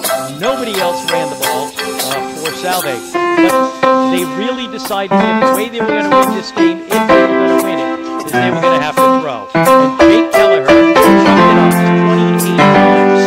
13 of them were complete for 165 yards, 2 touchdowns, 1 interception. The catches, 3 for Brendan Nunes for 31 yards, 4 for Danny Hoffman for 55 yards and a touchdown, 2 for Ron Cruz for 32 yards and a touchdown, 3 for Joey Moriello for 29 yards, 1 for Ryan Walton for 18. Salve, 16 rushes, 41 yards on the ground, 13 for 28, 165 yards passing, 206 total yards in the first half. And I'll tell you, late in the half, they weren't anywhere near that. They really put 2 long drives late. 206 for Western Connecticut State. Khalil Patterson, 12 carries, 37 yards, 3 yards a carry, a touchdown. Dwayne Gary carried it once for no yards. David James once for 20 yards. Stevie Swinson once for -1. So that was it for them on the ground. David James' passing was as efficient as you can be. 13 for 18, 174 yards, 2 touchdowns, 1 interception. 6 catches for Austin Calamita for, well, it says 8 yards here. That is incorrect. I'll get that number in a minute. 13.3 yards a catch, 2 touchdowns. Dwayne Gary, 2 catches, 31 yards, 15.5 yards a catch. Stevie Swinson, 2 catches, 3 yards. And Lucas D'Souza had a catch for 9. And Alexander Kosaki had 2 catches for 51 yards. And let's get that correct. Austin Calamita was 6 catches for 80 yards. So, Western Connecticut, 15 carries, 56 yards. 13 for 18 passing for 174. They've got 230 total yards. Salve has 206. And it has been a wild and crazy first half, especially when you consider that 20 points scored in the last minute. There you go. It was a wild finish to the first half. That is a bit of an understatement, but made it very entertaining, to say the least. So as we near the end of halftime, we've got about 3.5 minutes to go before that's over. Salve's first and foremost challenge is to find some answers on defense. They've got to find a way to slow down, if not stop, this Colonial attack. They have been unable to do that for the most part, and they're down by 14. They can't allow Western Connecticut to come out and open up this second half with a scoring drive. Now, they had 5 possessions, did Western Connecticut. First one, touchdown. Second one, touchdown. Now, the third drive was the only one that Salve really stopped. 3 plays, no yards, and a punt. And on the fourth drive, Salve intercepted the ball. That was probably their most, critical stop. But on that last drive, 3 plays, 65 yards, and one of them was a pass interference call for 15 yards. As they just went down that field, they got the ball on a penalty when the ball went out of bounds on the kickoff. They started at the 35. 3 plays later, they were celebrating in the end zone for the touchdown. So, yeah, you're right. Salve has got to find a way to stop this offense. They can't even really just slow it down because they need the ball. They're down 2 touchdowns. They're not going to do it by just sort of trading possessions. They're going to need the football, and they're going to need to stop them. Last week against Plymouth State, David James had himself a fantastic game. He was 23 of 29. He is efficient. That was 283 yards in the air and 2 touchdowns. Yeah, he's 13 for 18. Now think about I think one of the incompletions was a guy caught the ball, but 1 foot was out of bounds. He had another I think he had a drop in there. So you take those 2, and he's 15 for 18. I mean, he has been on the money all day long. Why they even consider having 2 quarterbacks is something someone's going to need to explain to me, because this guy, David James, looks really good. Well, I'm going to give a little tip of the hat, even though he's not wearing one, to a former WADK employee, a former talk show host who is here watching the game, because I know he is a football fan. He loves Salve Regina football. So it's nice to see our friend Dave Rogers on hand down here on the field, leaning up against the fence and getting up close to the game as much as he can. Dave was he's a very well-liked talk show host for us for a while. Yeah, he's eyeing the Gatorade buckets right in front of him. He's very close to those Gatorade buckets. I'm not exactly sure what that's all about. But, all right, Salve is out there warming up for the second half. The Western Connecticut team is sitting on the benches across from us with just a handful of players standing and running around a little bit. So I guess they're rather content, or they feel all limbered up. Yep. Well, they stayed out here for the entire halftime. Salve went inside, so that could, you're right, they may just be as limbered as they need to be. All right, here's again a preview of our next broadcast weekend, which is next weekend. On Friday night, we'll be out at the Gaudet Field, where Middletown will be hosting Westerly. That will be a very critical test for the Islanders, and we'll be there to see how it goes. A 7 o'clock game Friday night And we'll be there at about 6:45 to bring it to you on WADK.com. Next Saturday afternoon, right back here, noontime kickoff, conference opener, top-rated Western New England comes in to take on Salve. Jim and I won't be here. Jim won't be here. But WADK and WADK.com will be here, and we'll bring you next week's big challenge against Western New England, starting a little bit before 12 noon. I'll be an F cup. No, you probably can't do the stats from there, can you? No, although we are Skyping, and we could as number-oriented as I am, I cannot do it from that distance. We want you to relax. All right, Salve's special teams is on the field. Western Connecticut is not, but they soon will be. Again, Salve in the home uniforms, which means they're in their deep blue jerseys, blue helmets, and silver pants. And on the field is the visitors in the white jerseys, dark navy blue pants, and white helmets would be the Colonials of Western Connecticut State, who will receive the opening kickoff here to start the second half. And WestCon coaches, I'm sure, told these guys they got lucky at the end. Keep doing what you're doing. The Salve coaching staff said, you guys stuck it to him at the end. Good job. Let's keep going. So totally different attitudes, but I'm pretty certain that Western Connecticut feels pretty good about that first half and knows that touchdown at the end was as much luck as anything else. Khalil Patterson and Dwayne Gary will be deep for Western Connecticut, and doing the kickoff will be Angelo DeSanto. And his kickoff is deep and to Gary at the 6. He's at the 10, he's at the 15, he's at the 20, he's slowed down, and he is brought down.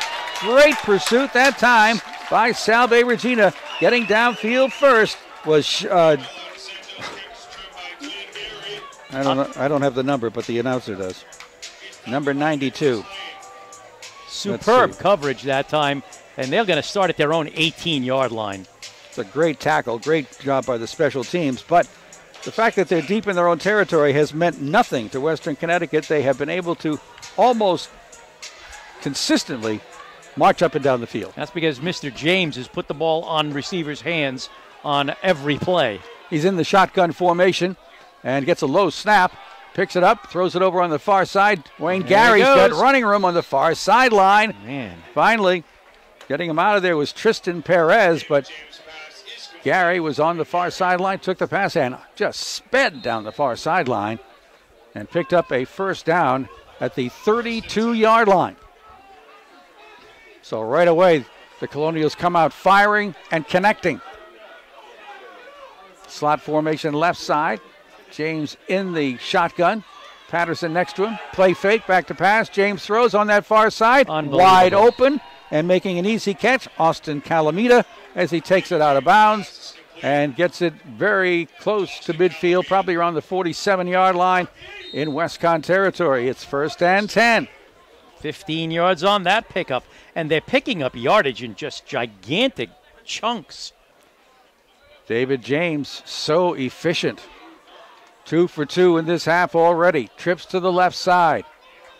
Patterson behind him. It will go to Khalil over the middle, spinning away but can't get away.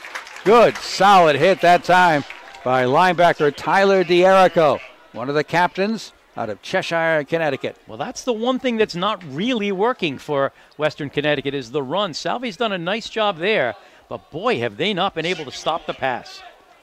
Gain on that play of about a yard. They lost a yard. Yep. 2nd and 11 at their own 46, right to left.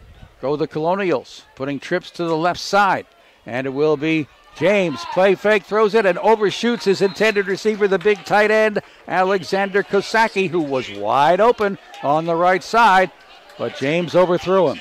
That time they finally got a little bit of pressure on him. He had to kind of throw it over the outstretched arms of the defender, and that time it floated. But you're right. Again, wide open. 3rd down and 11 for the Colonials. On a play like this, a situation like this, they have been able to come up with first downs. They need pressure on the quarterback. They have not got it. Shotgun. Here it comes. Gets pressure. Ball is tipped away. It's on the ground. It's recovered by D'Erico. It's an incompleted pass. Oh, that is a bad call in my opinion. That did not look like a pass to me. Bill Goslin, the referee, was right there with a view of it. He said nope. He had his arm going forward before the ball was knocked loose. It's an incompleted pass and brings up 4th down, and Salve's defense does get the job done. They force the Colonials to punt. Well, there's no question about it. It's good that they're getting the ball back, but they could have had the ball back inside the Colonials' 40-yard line. But the official said it was a pass. It looked to me like the ball got knocked out. Well, right Western now, Connecticut needs a punter. Yeah, that'd be nice. Nobody was back there to punt. Finally, coming out to do the punting is Jordan D'Onofrio. He gets a low snap. He gets it deflected, and it will hit inside the Salve 40 and get a Westcon roll. It will go out of play at the 34 of Salve Regina. But I'll tell you, that's what Salve needed. They needed to get a stop, and that's exactly what they did. So let's see if the Seahawks can do something to get something going early in this second half. They trail 27-13. This is a team they have never beaten. They've lost in all 6 previous meetings. They're down by 2 touchdowns. The defense came through. Let's see what the offense can do. 1st and 10 at their own 34. They go left to right as we watch them from the press box. And Joey Moriello, will be right alongside shotgun quarterback Jake Kelleher. Takes the snap, gives it to Joey, goes off the left side and pushes his way forward to close to the 40-yard line. Again, following the blocks over there of Pete Noonan and Mike Saunders pulling off from his center position. Got 6 yards on the carry, 2nd and 4. Mike Saunders, the center. Blake Guerreri and Kyle Wisniewski, the guards. Elian Telford and Pete Noonan, the tackles, most of the time. In motion. That's Danny Hoffman. Play fake. Here's Kelleher, chased out of the pocket. Throws it incomplete in the general direction of Brendan Nunes. Again, the difference is they're getting pressure on Kelleher, and Salve's not getting much pressure on James. 3rd and 4. Jake was looking over the middle. Nothing was there. At the last second, he spotted Brendan Nunes, but really kind of just threw it away toward Brendan. Yeah, because he was getting really pressured. He was kind of running backwards when he threw it. This will be 3rd down and about 4. Salve at their own 40-yard line. Here comes the blitz. Kelleher throws. It is dropped. Brendan Nunes on the slant pattern had a 1st down, and he dropped the pass. Well, you might not see Brendan Nunes drop a pass, 2 passes in a month, and he's dropped 2 today. Incompleted pass, going to bring up 4th down. Salve will have to punt from their own 40-yard line. The offense cannot come up with anything here early in the second half. Well, they had their chance there, and that was definitely going to be a 1st down. He was breaking across the middle with some space. Will Daniels and Jared DeVellis are back to receive the punt from Andrew Veer, and he will get it away. High, not too deep. Fair catch called for by Daniels. He takes it at his own 33-yard line. So we exchange possessions early in the second half. Still remains 27-13. Westcon over Salve. And the Colonials go back to work, led by senior quarterback David James out of Stamford, Connecticut. He's 6'2", 210 pounds. You get the feeling that the next score is going to be a big one. James sets him up at the line of scrimmage in the shotgun formation. Puts Khalil Patterson right next to him. Puts a slot over on the right side.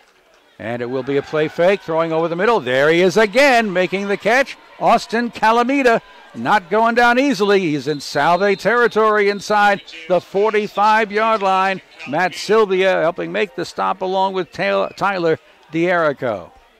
23 yards, 24 yards on the pickup. Calamita sets up wide on the left side, just slants across the middle, takes the catch in stride from David James. James is he puts the ball exactly where he wants it. At the Salve 43, 1st and 10. Double wides to the right, wing back right. Play fake, throw over the middle. Calamita again. Can't quite get away from Tristan Perez, but it's inside the Salve 30. Same exact pattern. Calamita on the left, slants to the middle, takes it in stride. 15 more yards on that play. Calamita's a 6', 210-pound senior from North Branford, Connecticut. He has been a prime target. Dwayne Gray is in the backfield alongside the shotgun quarterback David James. Slot to the right side. Salve with the four-man front. James launched the pass, looking for Calamita. Throws it downfield, and he can't quite hold on. That was touchdown all the way. Austin Calamita off of his fingertips. Incompleted pass. Well, what happens, of course, is you run that slant pattern enough times, and Salve tries to jump that pattern. That time he kind of faked the slant and went right down the field. James put it where he could catch it, but he could not hang on. Calamita will get a break and a breather as he goes to the far sideline. Slot formation to the right side. Khalil Patterson's in the backfield alongside the shotgun quarterback. James checking his play card on his wrist. Everybody else is too. Patterson now switches from the right to the left of the quarterback. Back to pass, James. Looking to the far side. Throws it over there, and it will be Will Daniels, who's way out of bounds, making the catch against John Good. Again, Salve missing one of the key members of their secondary as Hayden Pereira went down in the first half with a what looked to be an ankle injury, and John Good has filled in. It'll be now a 3rd down and 10 for these Colonials, who somehow seem to find a way more often than not to convert on 3rd and long. Yeah, that quarterback is a big kid too. He's big and strong. He's in the shotgun, takes the snap, drops back a step, looks. They got him. Being caught and will be wrapped up and sacked. Finally. Getting to him from his defensive tackle position, Nick Palucci, joined by Brandon O'Neill and John Salute to make sure. Now, at the Salve 33, you're facing a 4th and long. 4th and 15. Boy, they don't seem to punt. And they did one time today. No, twice, actually. Let's see what they do. I think they've got confidence in this offense that they're going to go for it. They've got a 27-13 advantage. Yep. And they're finally starting to put a little bit of pressure on James. So let's see if they can do it again. They need 15 yards, though. James in the shotgun drops back. Looking, throwing long over the middle, and it is out there and caught by Dwayne Gary. And that's a touchdown. How did they get so open? Dwayne Gary running down the sideline pattern to the left out of the backfield, and all by himself for about at least 3 yards. And Mr. James is right on the money.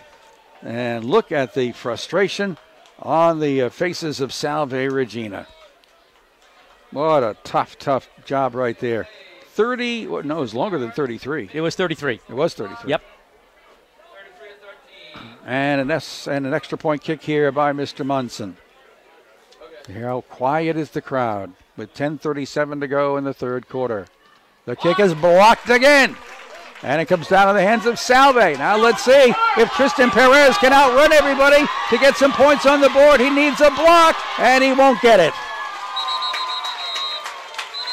Tristan Perez, and then a penalty flag thrown at the end of the play. This might be against Western Connecticut and Will Daniels. I think Will Daniels had a little bit of a little extra there, so they're going to probably call it, and it's probably going to be marked off on the kickoff. So the run back went to the 45 of Western Connecticut on the extra point block. You can run it back to try to get some points. Wait a minute. The referee, I think, signaled in both directions. Unless they saw something before I did. Will Daniels definitely was pushing John Good. Yeah, I don't know whether he called it Salve first and then corrected himself, or whether it was like both ways. I don't know. But whatever it is, I said the next score would be a big one. It's a big one. That puts Western Connecticut back up by 20 points, which is where they were at 20-0. Salve kind of got themselves back in it. Now they're kind of getting themselves back out of it. A big play, long pass play. David James right on the money to Dwayne Gary. So it looks like we're just going to have a kickoff, and all of that activity after the block doesn't matter. 6 plays, 67 yards. And that's the thing about this team is how easily they do it. Well, they're marking it off against Salve. They're kicking from midfield. Man, oh man. So the officials didn't see what we saw, No. and they called it against Salve and marked off 15 yards so that Western Connecticut kicks it off from midfield instead of the 35. Well, I don't expect good field position here, I guess. John Good is standing on the goal line, awaiting the kickoff from Mike Munson, who is a sophomore out of Somers, Connecticut, in case you're wondering. All right, it's 33-13. Western Connecticut can't be stopped. End-over-end kick coming down toward John Good. He's deep in the end zone, and he'll pick it up and put a knee down right there for the touchback. So the Salve offense will go back to work. Now down by 20 points. And the challenge is now even greater. So the first down will occur at the 25-yard line with the touchback. And Salve goes back to work. Jake Kelleher back at quarterback. He'll be out there with Joey Moriello in the backfield. Ron Cruz, Danny Hoffman, and Ryan Lawton will be wide to the left side in this formation. And Brendan Noon split to the right side. Those three are off to the left side. And here's a pitch. Wide. It goes to Moriello. Needs one more block, but here comes the defense of Western Connecticut to catch up. Good gain for Moriello, but not quite getting him into the open field. Good lateral pursuit that time by, among others, that defensive end, Haywood Alexander. That was very nearly a completed pass, but we're going to call it a run there, as it looked like the lateral was behind them. 12 yards on the carry. Out to the 37. Ball's on the ground, picked up by Kelleher. Gets away from the initial rush, but still has to suffer a loss as he couldn't handle the snap cleanly, and he is covered up at the 35-yard line. It'll be second down and about 12 now for Salve. Again, neither team works from the huddle. They all go up to the line of scrimmage and stare at the sideline to get the plays.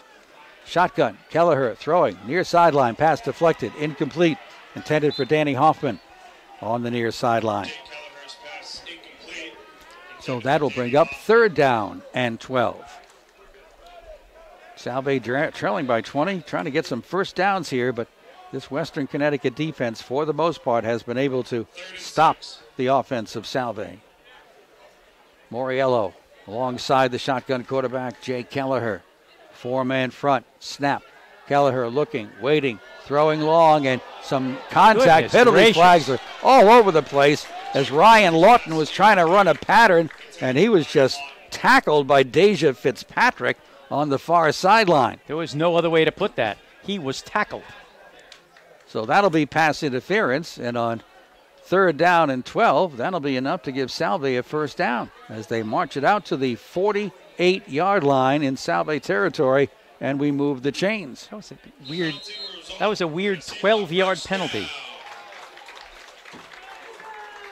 At the 48, Kelleher throws on the far sideline and overshoots his intended receiver, Mike Nestor, who was set up on that left side. For second down and 10 now for Salve.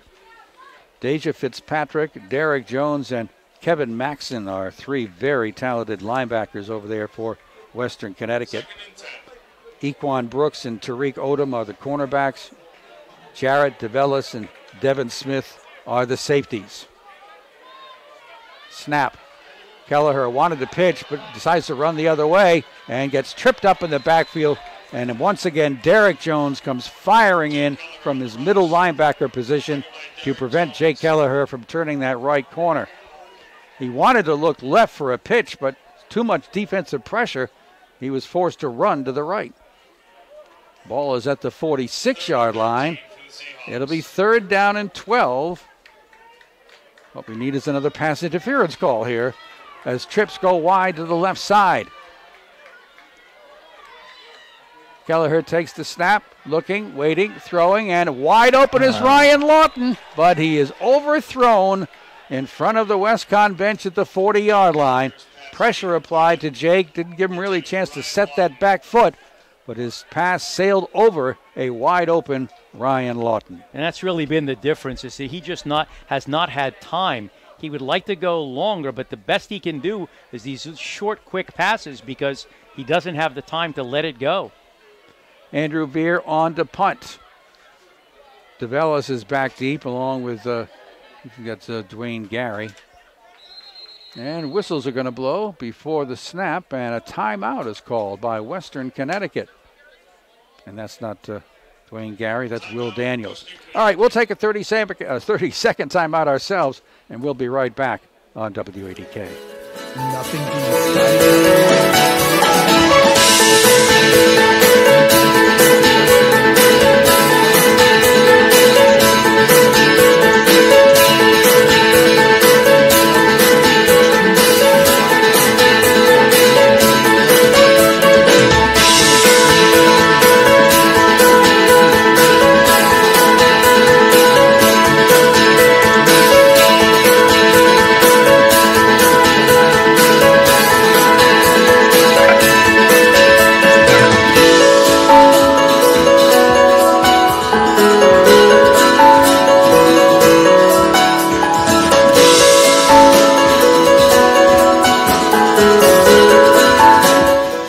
Back with you at Toppa Field in Newport. Bob Angel and Jim Ascoli. Our director and producer in studio is Jacob Sullivan.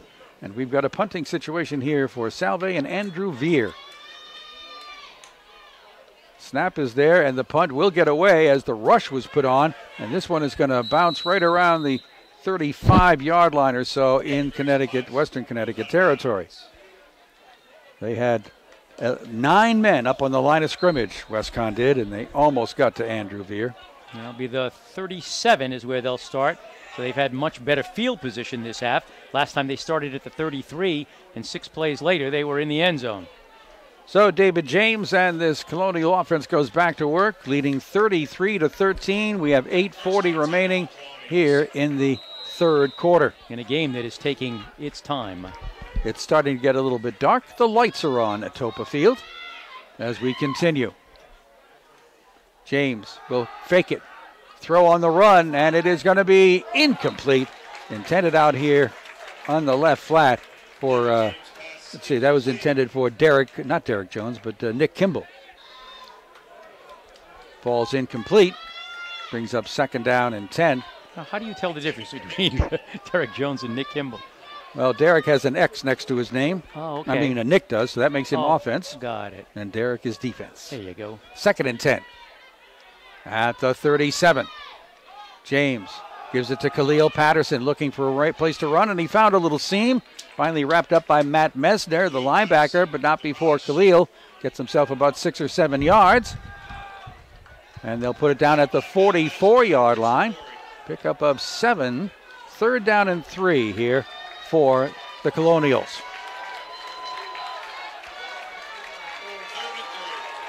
David James, steady and solid all afternoon long. Next to him, Khalil Patterson. Drops back, does James. Pushed out of the pocket, he's on the run. He throws on the run, lets it fly, and Will Daniels is wide open. Makes the catch, and he's inbounds when he catches it inside the 25 of Salve Regina. Oh, my goodness. It's just unbelievable. Every time you see the ball in the air, you see a white jersey with no blue around it. 6'3" freshman Will Daniels out of Bethel, Connecticut, makes that catch. Sets up the Colonials 1st and 10 at the 22 of Salve Regina. Slot to the left side. Patterson in the backfield next to James. James wants to throw it over the middle. What a catch! Oh, he dropped it. I thought Austin Calamita made a one-handed catch, slanting in from the right side this time. Just couldn't hang on. Nicely thrown by David James. Frustration continues here for the Seahawks. 2nd and 10. Colonials at Salve's 22, threatening to expand on a 20-point advantage with 7:30 to go, third quarter. James, this time, will hand it off to Khalil Patterson. Finds a little bit of running room up the middle and gets down to about the 15-yard line before he's finally wrapped up. Getting in there first was Nick Palucci. To finish it off was Drew Balistrieri out of Linfield, Mass. Down to the 15-yard line. Third down, about 3. Colonials threatening to add more with trips out to the left side. Patterson is behind the shotgun quarterback, David James. Double checks his wristband, make sure he's got the right play, got the right formation. Got the snap. Takes it, runs right, has running room. David James gets tripped up just as he gets inside the 5-yard line. Saving the touchdown was linebacker Matt Mesner, the sophomore from Midland Park, New Jersey, but it will be 1st and goal for Western Connecticut at the 2. Well, I'll tell you, just nothing really, happening right for the Salve Seahawks today. I'm predicting Khalil Patterson will get the handoff on a 2-yard run. Let's see what happens. Big tight end in motion to the right. Khalil does get the handoff, but he's caught in the backfield and wrapped up by linebacker Tyler D'Erico. Well, Tyler had the same idea you did. So let's see if he got any forward progress or whether they mark it at the 2. Looks like they'll stay at the 2 for no gain. Might even be back to the 3. Yeah, it is closer to the 3. 2nd and goal from about the 3. James continues to work out of the shotgun as he has done all afternoon. And he'll give it to Patterson again. He'll go off right tackle and pushed his way forward close to the goal line, but did not get across. Wrapped up down low by, again, Tyler D'Erico. Forward progress marked to the 2. It is 3rd and goal from the 2. They're trying to get Khalil in with a touchdown, but he's 0 for 2. Let's see if they want to go to him again. This time, Khalil is a wingback on the right side. The big tight end is the wingback on the left. Kasaki. James to pass into the end zone, and it is picked off in the end zone. Here goes the run back on the far sideline, and knocked off his feet is Matt Sylvia again. The sophomore out of East Greenwich, Matt Sylvia, with his 2nd interception of the day, taking away a potential touchdown from Western Connecticut. Well, they got a little too comfortable down there, and he kind of lofted up, and Matt Sylvia picked it off. And rather than just go down on a knee in the end zone, he immediately ran it back on the far sideline and got it out to the 25-yard line. 1st and 10, Salve Regina, down by 20. There you go. And it's Tyler McGovern at quarterback for the Seahawks. Dropping back to pass, throwing out here, and it is going to be caught by Ryan Lawton at the 40-yard line, and finally pushed down near the 45. Tariq Odom on the coverage. Needed some help on that one, and he got it from Justin Witherspoon. But Tyler McGovern getting his chance. Hits Ryan Lawton for a 1st down at the 45. McGovern in the shotgun. Takes the snap. Looks, waits, throws over the middle. Caught by Brendan Nunes. Tackled from behind at the 35-yard line of Western Connecticut. Tackle made out there by number 42, Vincent Scancerello. 1st and 10. Salve at the 35 of Western Connecticut. McGovern's pass will be incomplete, intended on the near sideline for Brendan Nunes, and we can catch our breath. Salve fans are fired up on this execution of plays. 2nd and 10. Salve trying to get back in this. There's 4:35 to go in the 3rd quarter. They're down by 20. Touchdown here wouldn't hurt. Tyler McGovern gets his chance. Spreads formation. The left side, turns the corner, trips and falls inside the 30-yard line. Somebody, Deja Fitzpatrick might have got a piece of him. Yeah, I think he did, but boy, he was heading for pay dirt right there. Joey on the run, gets inside the 30 to the 28. 3rd down and 3. I'm guessing that Salve's in 4-down territory, trailing by 20. Think you're right. McGovern getting his chance. Tyler McGovern, 6'5", 240-pound sophomore from Attleboro. Hands it up to Moriello again. Tries that left side. Pushes his way forward. Coming up a little shy of a 1st down. Yeah, he's just about a yard short. Maybe even less. See where they put the ball down. The front lineman, Mike Saunders, gets up slowly. It's a full yard, maybe about a yard and a half short. Now it's 4th down, and you don't have a whole lot of leeway now. And coming on for Salve is Brian Velez. First time I think we've seen number 99. He's out of Everett, Mass., a freshman who goes 5'8", 225. Snap. It goes to Moriello, trying wide on the left side. He's got the first down. He's still on his feet inside the 20. Finally caught and dragged out of bounds inside the 15-yard line. Joey Moriello with some great blocking wide to the left side. Gives Salve a 1st and 10. 13 yards. He went halfway home from the 26 to the 13. 1st and 10, McGovern in the shotgun, pitches it wide over here to Mirabile. Dillon running wide left side, gets close to the pylon, knocked out of bounds around the 2-yard line. Well, this is a great-looking drive. And coming in there to help with some great blocking is Brian Velez, who's basically a running back. 225-pound freshman helping out with some blocking over there. Finally, someone runs the ball besides Moriello, and Dylan Mirabile with 11 yards on his first carry. They're at the 2. 1st and goal. McGovern wants to pass in the end zone, intended for Brendan Nunes, but he led him a little bit too much. Brendan couldn't quite get to the spot they thought he'd be at. Incompleted pass. 2nd and goal at the 2. Tyler had a little bit more time than that to have maybe, to have Brendan kind of clear a little bit, but he just couldn't do it. From the 2, back is Joey Moriello. Tyler in the shotgun, pitches it to Moriello, gets a block, cuts back up the middle, and scores easily. Joey Moriello goes wide to the left and slashes back to the middle and scores from 2 yards out. A touchdown that Salve desperately needed, and they come up with 2:42 to go in the 3rd quarter. 9 plays, 75 yards, and it follows an interception in the end zone. What a turn of events now. And let's see if Salve wants to go for 2, which it looks like they will. Interesting. That'll put them within 12. 33-19 is the score. Moriello in the backfield alongside McGovern.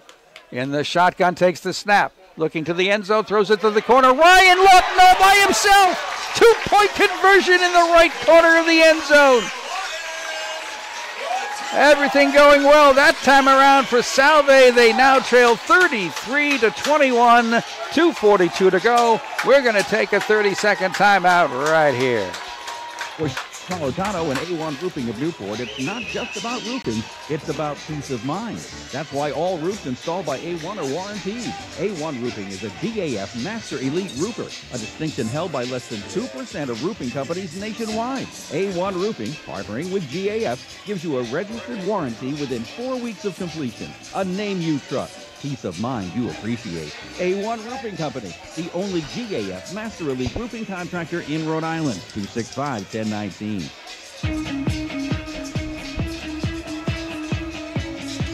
Well, now we can put the pressure totally on the shoulders of the Salve defense. They need to make some stops. Salve's within 12, and we're still in the 3rd quarter. 2:42 remaining. And it was just about going to go to 40-13, but an interception in the end zone by Matt Sylvia leads to a long touchdown drive by Salve. The kickoff by DeSanto, taken by Dwayne Gary at the 15, running to the far sideline, 25. He sees a seam. Dwayne Gary's got some opening. He's up to the 50. He's got one man to beat, trying to find a block to break free. He gets slowed down and brought down, but he's all the way down inside the Salve 25-yard line. Just when you think you're back in the game, Western Connecticut does something like that. Dwayne Gary took the ball at about his 15-yard line and got it all the way down to about the Salve 24. So just like that, the Colonials are in scoring position, responding to a Salve touchdown. 1st and 10 at the Seahawk 24. 60 yards on the return. Balaki at quarterback takes the snap, hands it off to Patterson, and Khalil drives his way forward for a nice gain, finally stopped by Drew Balistrieri. But that time a quick opener off left tackle, and Khalil gets some yardage out of that. You know, David James, on that last one when he got intercepted in the end zone, that throw was a little casual. Maybe the coaching staff is trying to tell him, you can't be doing that. Tom Balaki in the shotgun quarterback slot. The senior takes the snap, fakes the handoff. No, makes the handoff to Khalil Patterson. He's stacked up around the 15-yard line. Looks like he'll come up just a little shy of a first down. 1:50 to go in the third quarter. So the fifth-year senior, Tom Balaki, out of Huntington, New York, in for David James. Running the offense right now. They're at the 15 of Salve, facing a 3rd and 1. Trying to extend or expand upon their 12-point advantage. Khalil Patterson in the backfield. Fake handoff. No, real handoff. And Khalil very close to a first down. I don't think he has it, but it's close. Coming in to help make the stop for Salve Regina was Zan Carver. And they mark it at the 15, which will make it 4th and 1. Well, do they have a stop in them? All right, Khalil Patterson is the back right next to the shotgun quarterback, Tom Balaki. Slot formation left side. Balaki takes the snap and hands it up to Patterson, trying to drive his way forward. He got it, looks like a yard that he needed. It's going to be close depending on the spot, but that's how they're giving it to him. Matt Sylvia came in from the secondary to help make the stop, but not before Khalil Patterson had just enough forward motion to get to the 14 and make it 1st and 10. And no measurement. But, it does look like he had it, so probably none needed. In the lineup now is Nick Kimball again. He's trying to set up as a slot to the left side. Now he switches over to the right side where there are trips over there. Balaki in the shotgun. Wants the throw on that side. Gets it to Dwayne Gary. Gary slowed down but not brought down. Now he's going to be dropped down close to the 20-yard line. That time Salve was all over it. In there, among others, was John Salute. But he had a lot of company to stop that play and have a loss back to the 17. And I think that's going to finally end the third quarter, which seemed like it was about a month. So there we go. Into the fourth quarter. Here we go. 33-21. Western Connecticut leading and threatening. We'll be right back after this. Your friends at the Brick Alley Pub and Restaurant have been longtime supporters. All right, Newport Insurance is a 60. O'Brien's is a 60. We'll probably save them to the post game. The Brick Alley hopes everyone will remember to shop and dine local all year round. Here's another tradition that always makes sense: a Brick Alley gift card. A perfect fit for any occasion. The Brick Alley Pub and Restaurant. 140 still awake back there, Jake? Newport. Online at brickalley.com. And you can find them on Facebook.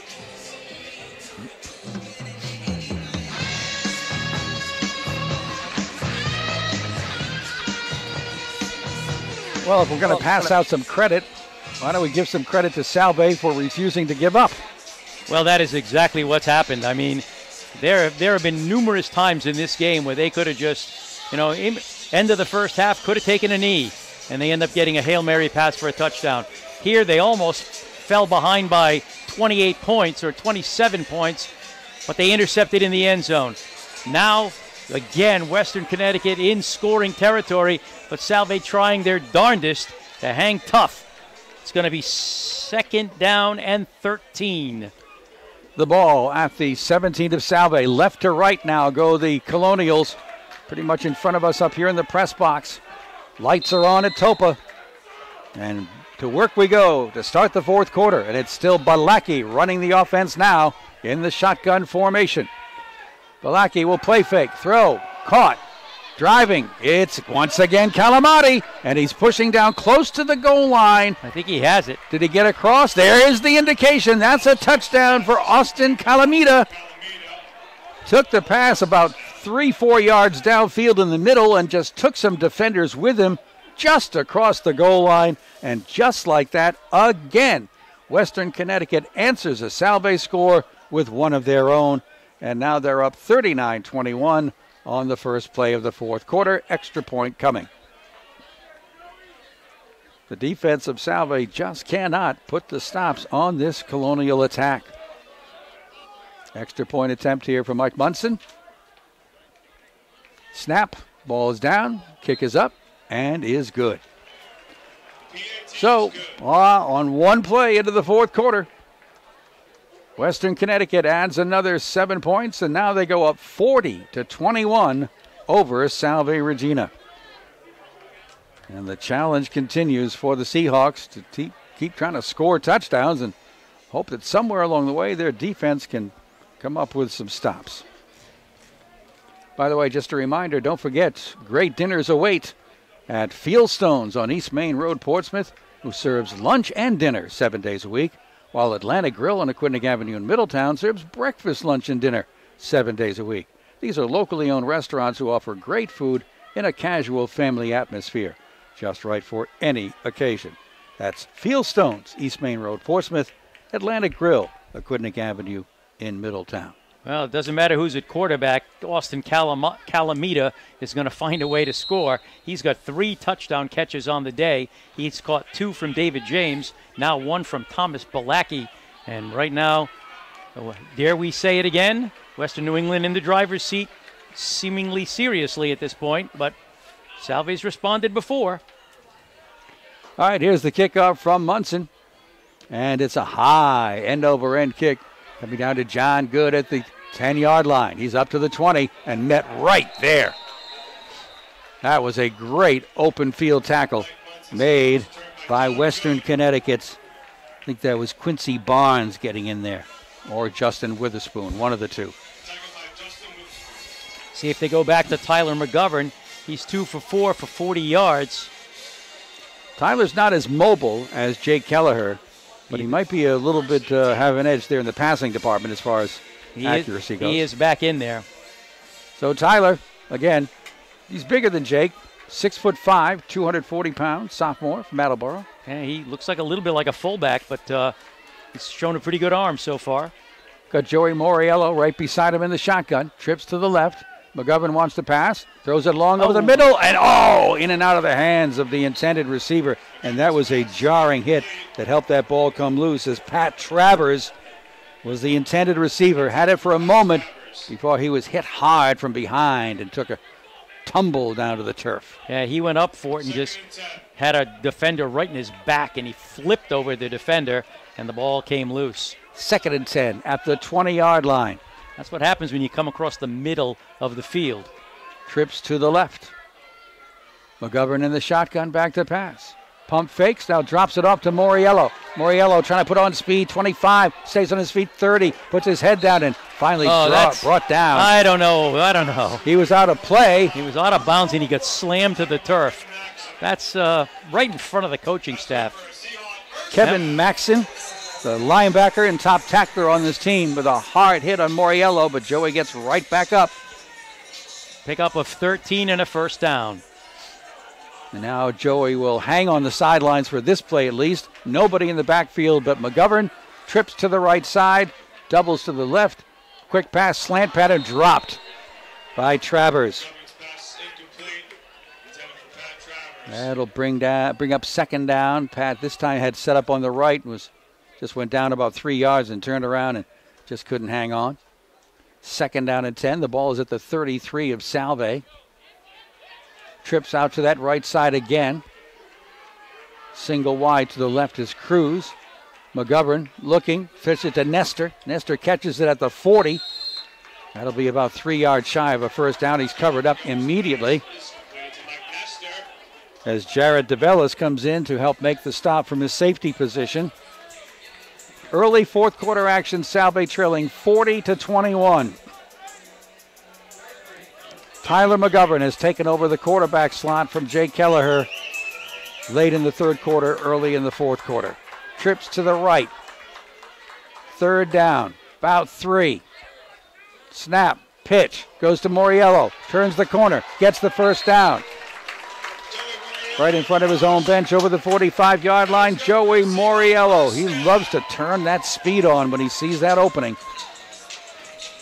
This time brought it out to the 48-yard line. 1st and 10, Salve. Moriello running very effectively. Trips formation again to the right side. Snap to McGovern, looking left, throws it over here and misses the target. Ron Cruz on that left sideline. Incomplete. Intended for Ron Cruz. 2nd down and 10 now for Salve. 2nd and 10. Loving that front line. We've talked about it. Salve outsized, doing everything they can to maintain protection for their quarterbacks. Tyler in the shotgun. Gets the snap. Looks left again. Throws short to Moriello at the 50. Moriello, nice sidestep. Gets close to the 45 of Western Connecticut before he is wrapped up and pushed out of bounds by Kevin Maxson again. Picked up about 6 or 7. We'll call it 6. 3rd down and 4. Salve, obviously, every down is going to be 4-down territory, especially if they're in Western Connecticut territory, which they are at the 46. Every setup past few plays has been trips to the right. Snap to McGovern. Rushes on. He gets the pass away, and it's off the fingertips of Moriello as Tyler is rushed by Kevin Maxson. I don't think he ever saw him coming from behind. I'll tell you, he had a 1st down, too. If he could have just sort of gotten that ball a little more loft on that ball, but could not get it done. It will be 4th down. At the 46 of West Conn. Tyler McGovern will try again, but he'll have to convert here, otherwise give it up. Puts the trips to the right. Double wides left. Snap. Back to pass McGovern. Throws short. Caught. At about the 41-yard line. 1st down. That's enough for 1st down, and that is Ron Cruz making the reception. Getting a little bit aggressive and trying to rip the ball away was Equan Brooks, and the officials are having a little chat with him, but no flag. Yeah, I tell you. That's good for a Seahawk. 1st and 10 now at the 41 of the Colonials. Spread formation. McGovern by himself in the shotgun. Takes the snap. Looks, throws, far sideline, wide open. Brendan Nunes picks up about 5 yards. Covered quickly over there. He lofted that a little too much that time. He was wide open. If he could have gunned it to him, he might have been able to get more yards. Jordan Fletcher over there to cover up Brendan Nunes. It'll be 2nd down and actually almost about 3. Close to a 7-yard gain inside the 35 of West Conn. Snap to McGovern. Looking, waiting, throwing deep over the middle, and it's going to be picked off. Taken away by Devin Smith. He's at the 15. He's at the 20 on the far side. 20, 35, not quite the 35 before he's brought down. And we have a penalty flag thrown close to where the tackle was made. Might have been an illegal block on the return by West Conn. But they will hang on to the ball as Tyler McGovern threw it deep over the middle and overshot his intended receiver. And Devin Smith was there to pick it off from his safety position. It looks like Salve may not have enough miracles, in the bag today, as it just isn't working. That's the 2nd interception by Salve quarterbacks, 1 apiece for Jake Kelleher and Tyler McGovern. This is going to go backwards, but obviously Western Connecticut's going to hold on to the football. They'll end up back around the 20-yard line, I believe, as the line of scrimmage. And they make it the 19. So 11:35 to go. The Colonials get it back. Let's see if they want to use clock or whether they want to hit 60 points because they can score quick. Tom Balaki will stay at quarterback. He has Khalil Patterson next to him in the shotgun. Puts a slot to the right side, low snap, but Patterson will get it. He'll try to go off tackle and be stuffed. If he got anything, it might have been a yard. But Brandon O'Neill was over there, and so was Nick Palucci, the junior out of Hopkinton. Nick goes 260 pounds, 6'3". He's in the middle of that front four, joined alongside by 5'11", 270-pound senior Rich Rabori. It'll be 2nd down and 10, no gain on that last play. From the 19, Balaki fakes the throw, hands it off, and this time it's probably Patterson. He's in a crowd and not going too far. They've done a pretty good job on him. I think he lost yards on that one, or if not, he maybe got nothing or 1. But that was Khalil trying to go off on the left side. They give him a yard. Lots of defenders there to make sure he didn't go very far. He's only got 20. Well, he's got 23 carries on the day, but only 61 yards. At the 20, it's 3rd and 9. Balaki in the shotgun. And it will be a play fake. Balaki wants to throw. Lets it go, and it is going to be dropped Great defense at the last second by John Good to jar the ball loose from the receiver, who momentarily had it. The receiver on the play for WestConn is number 80, and that is Walter Crane. Well, for the first time, somebody was covered in that pass play, and he did put the ball right on the money, but good coverage that time by John Good. So it'll be 4th down and 9 and a punting situation, and John Good will go back around his own 40. And we await the punt. There's the snap. It's a good one. And blocked. It's deflected. It's going to come out near the 25, take a roll up to the 30, and come down right around the 36-yard line. So a great rush put on that time by Salve. And I know I saw number 86 charging in there. I don't know if he's the guy. That would be Pat Travers. But a good move right there by the Seahawks to put some pressure on. And as a result, they'll get great field position. They trail 40-21, just over 10 minutes to go. But they get it at the 37 of Western Connecticut. Tyler McGovern back to run the offense. Double wides left and right. McGovern with the snap. Looks, throws, near side. Caught. This is Ron Cruz. Cruz gets down inside the 30-yard line, and once again making the tackle is Kevin Maxson. He has been everywhere. Down to the 27-yard line. Pickup of just 10 yards. 1st and 10. Salve hopefully will avoid turnovers and move this on in.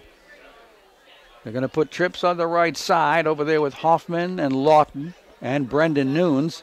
Cruz over here on the left side with Nestor. To McGovern the snap. Rush from the outside, gets away. Throws it into the end zone and overthrows Ryan Lawton. Pretty good coverage in the end zone there by the Colonials. And Tyler just kind of threw it away to bring up 2nd down and 10 for Salve Regina. A lot of hand checking that time in the end zone, but it was on both sides. Ball resting on the 27 of Western Connecticut, 2nd and 10. Again, the spread formation with the trips to the right. Here is the pitch to Moriello. Running inside, nice block. Cuts inside the 20-yard line, then gets thrown out of bounds. Joey Moriello has such great speed and quickness.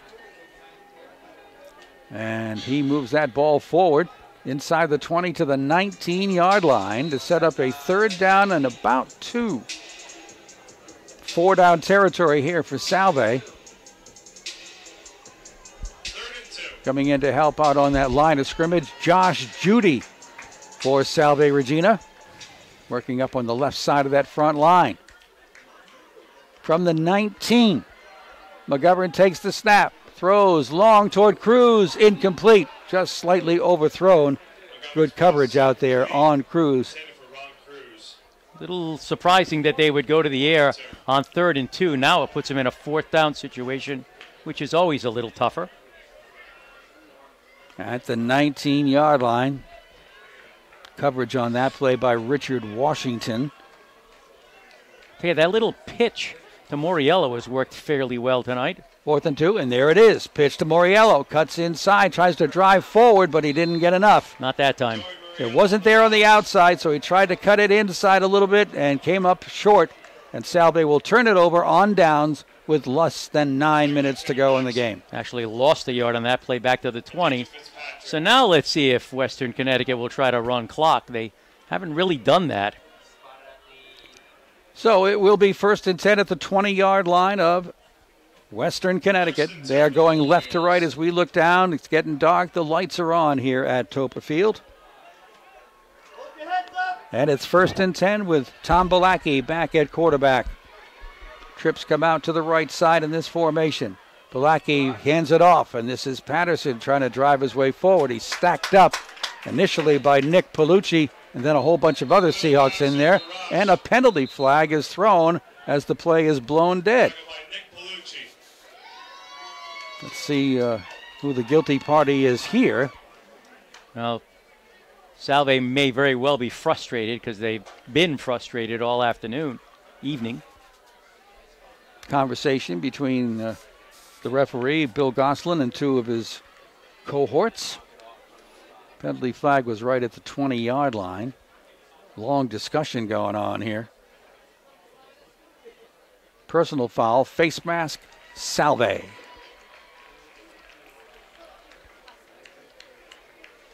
Well, that'll bring it out a little bit farther away from that goal line. They'll start it at the 21 and mark off 15 yards on that face mask.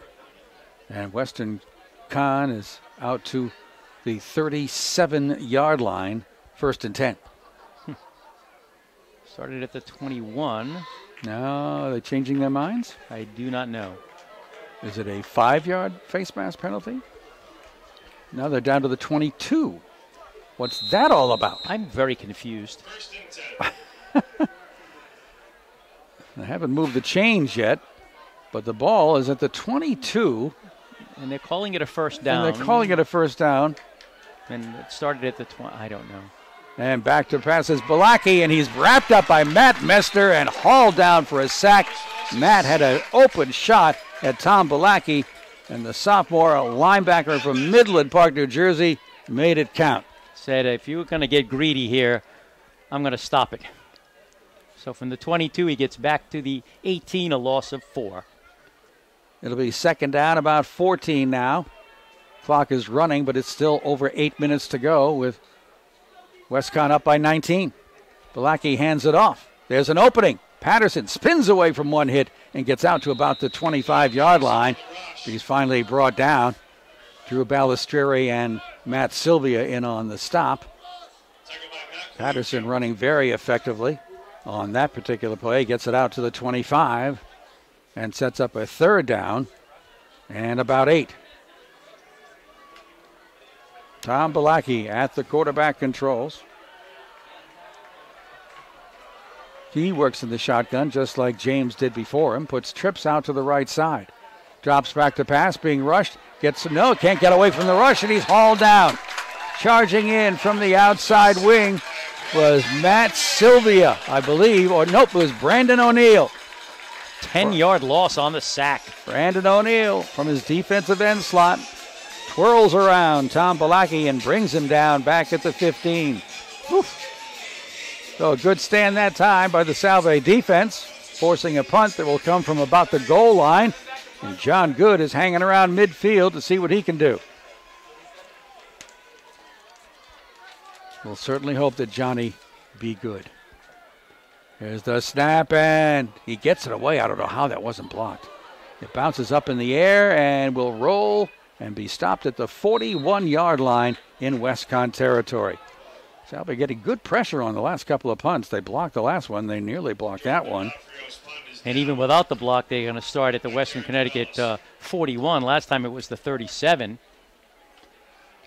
Well, we're under 7 minutes to go in a game that has been very long. And clock has been stopping constantly because there's about 1 million passes been thrown.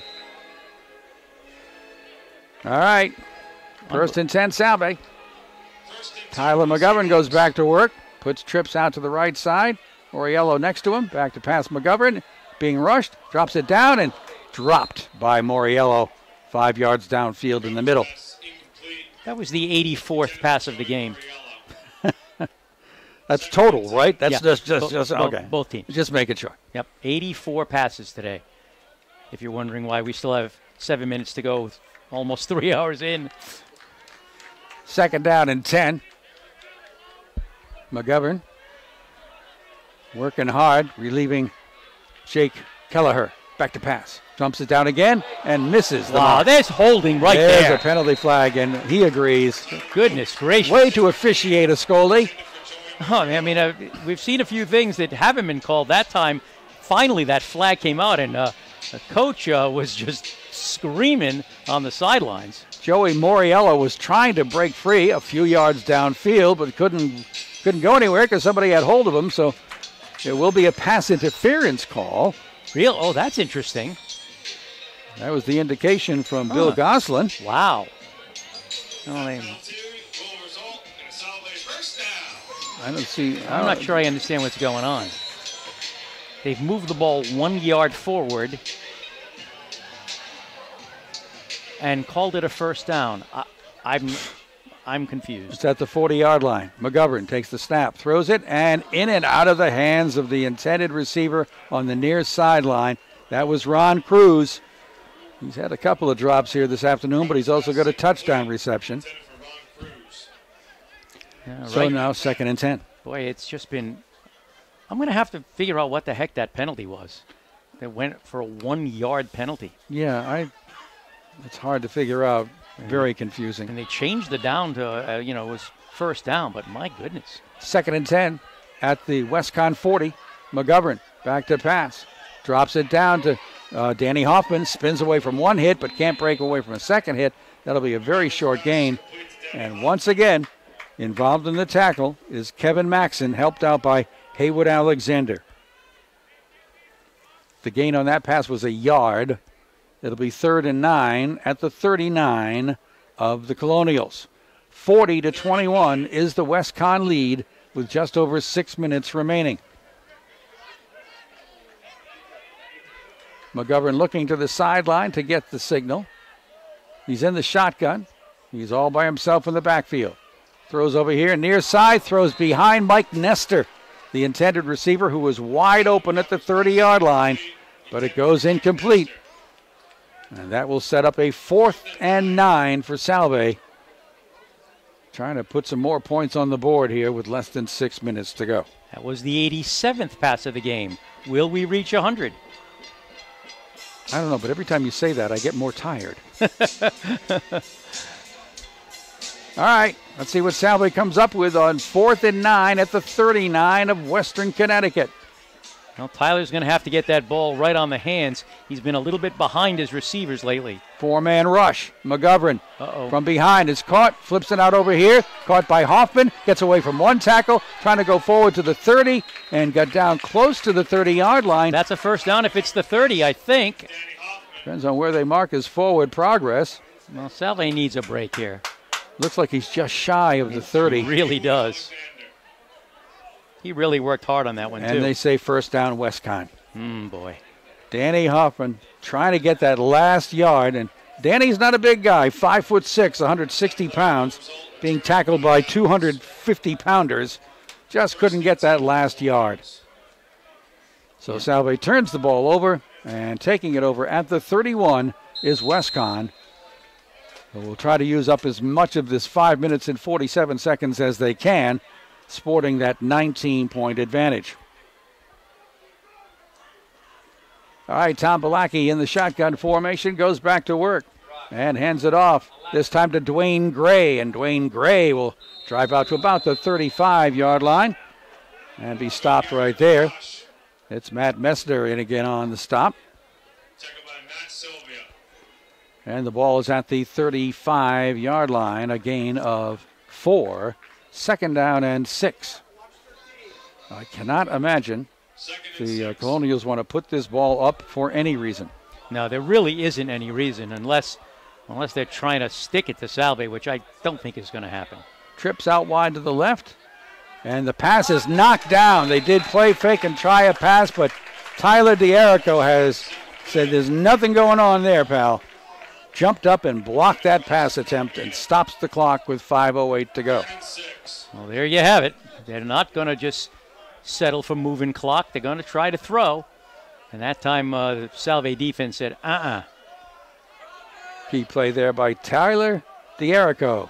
He's played well today, and a defense that has struggled all afternoon. 3rd down and 6. Confusion by the Colonials as to what's going on this play. Some of the guys are putting their arms out going, what am I doing? Where do I go? Snap.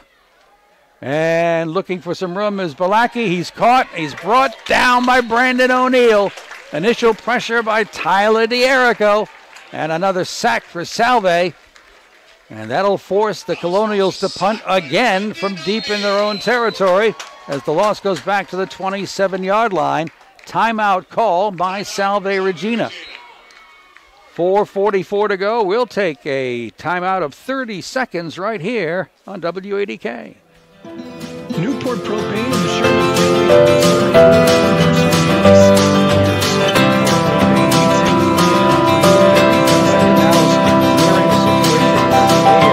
and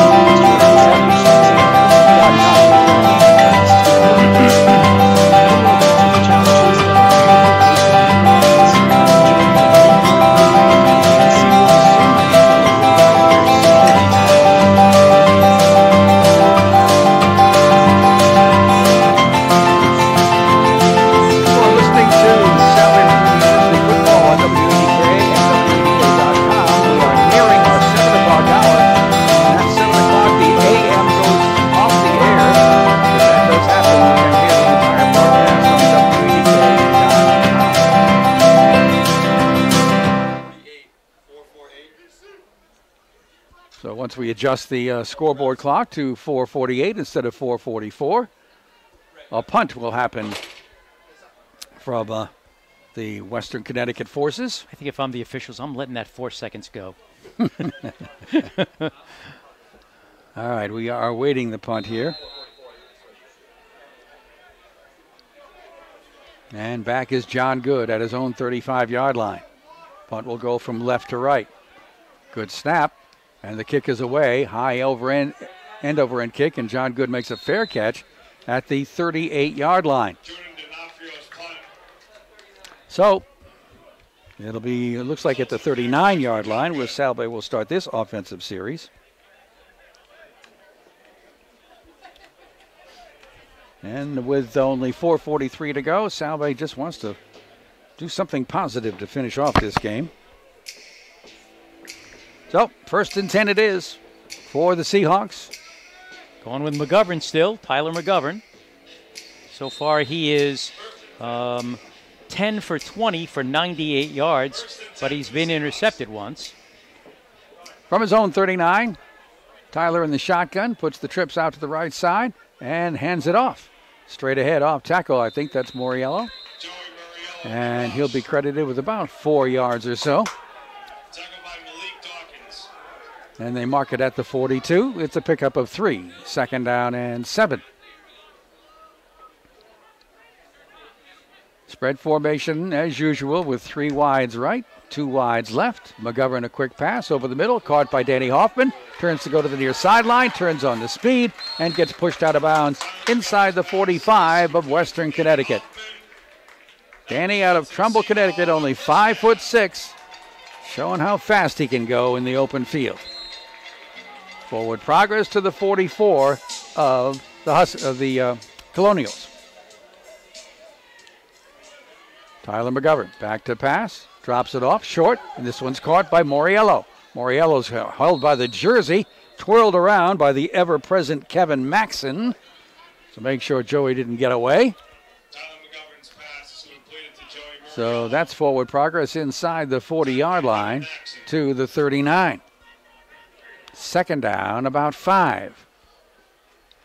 Clock shows 3:38 and counting in the game. We're under the lights at Toppa Field. Right to left go the Seahawks. Behind sophomore quarterback Tyler McGovern. Drops back, being rushed, feels the pressure, and he'll be wrapped up and brought down. I think there could have been a whistle a little sooner than that. He was being wrapped up and going down, and then a second guy came in and kind of hit him across the shoulder pads. Jordan Fletcher from his defensive end position. And Tyler McGovern comes off the field a little bit limping. Yeah, I think they could have blown that whistle a little bit quicker, kind of saved Tyler that hit. And Tyler is going to head for the sideline, and it looks like Max Yates maybe taking over at quarterback.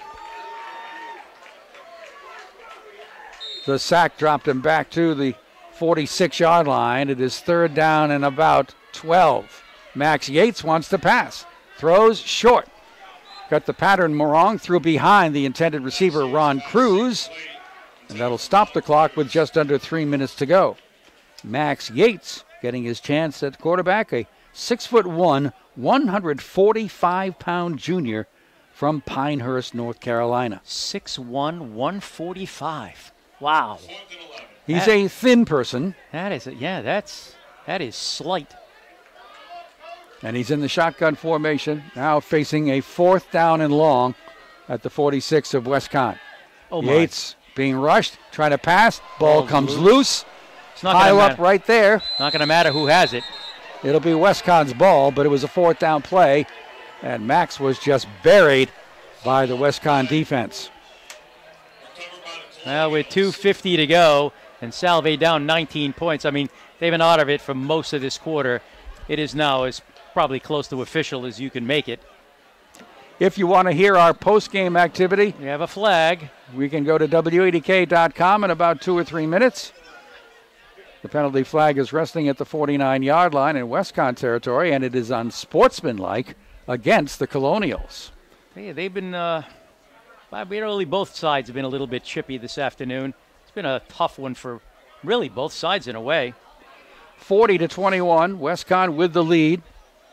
2:50 to go in the game. Well, they're going to start it at their 35, and hopefully they'll keep the ball on the ground this time and get this thing over with. Got Zan Carver in on that defensive set. That's a young man out of Old Tappan, New Jersey, a senior. And again, it is Balaki at quarterback. And this time he will hand it off, and a power run right up the middle. Not much going on there, but carrying it is Anthony Villa. And a short gain. Do we have a number on him? Yes, number 35. Okay, thank you.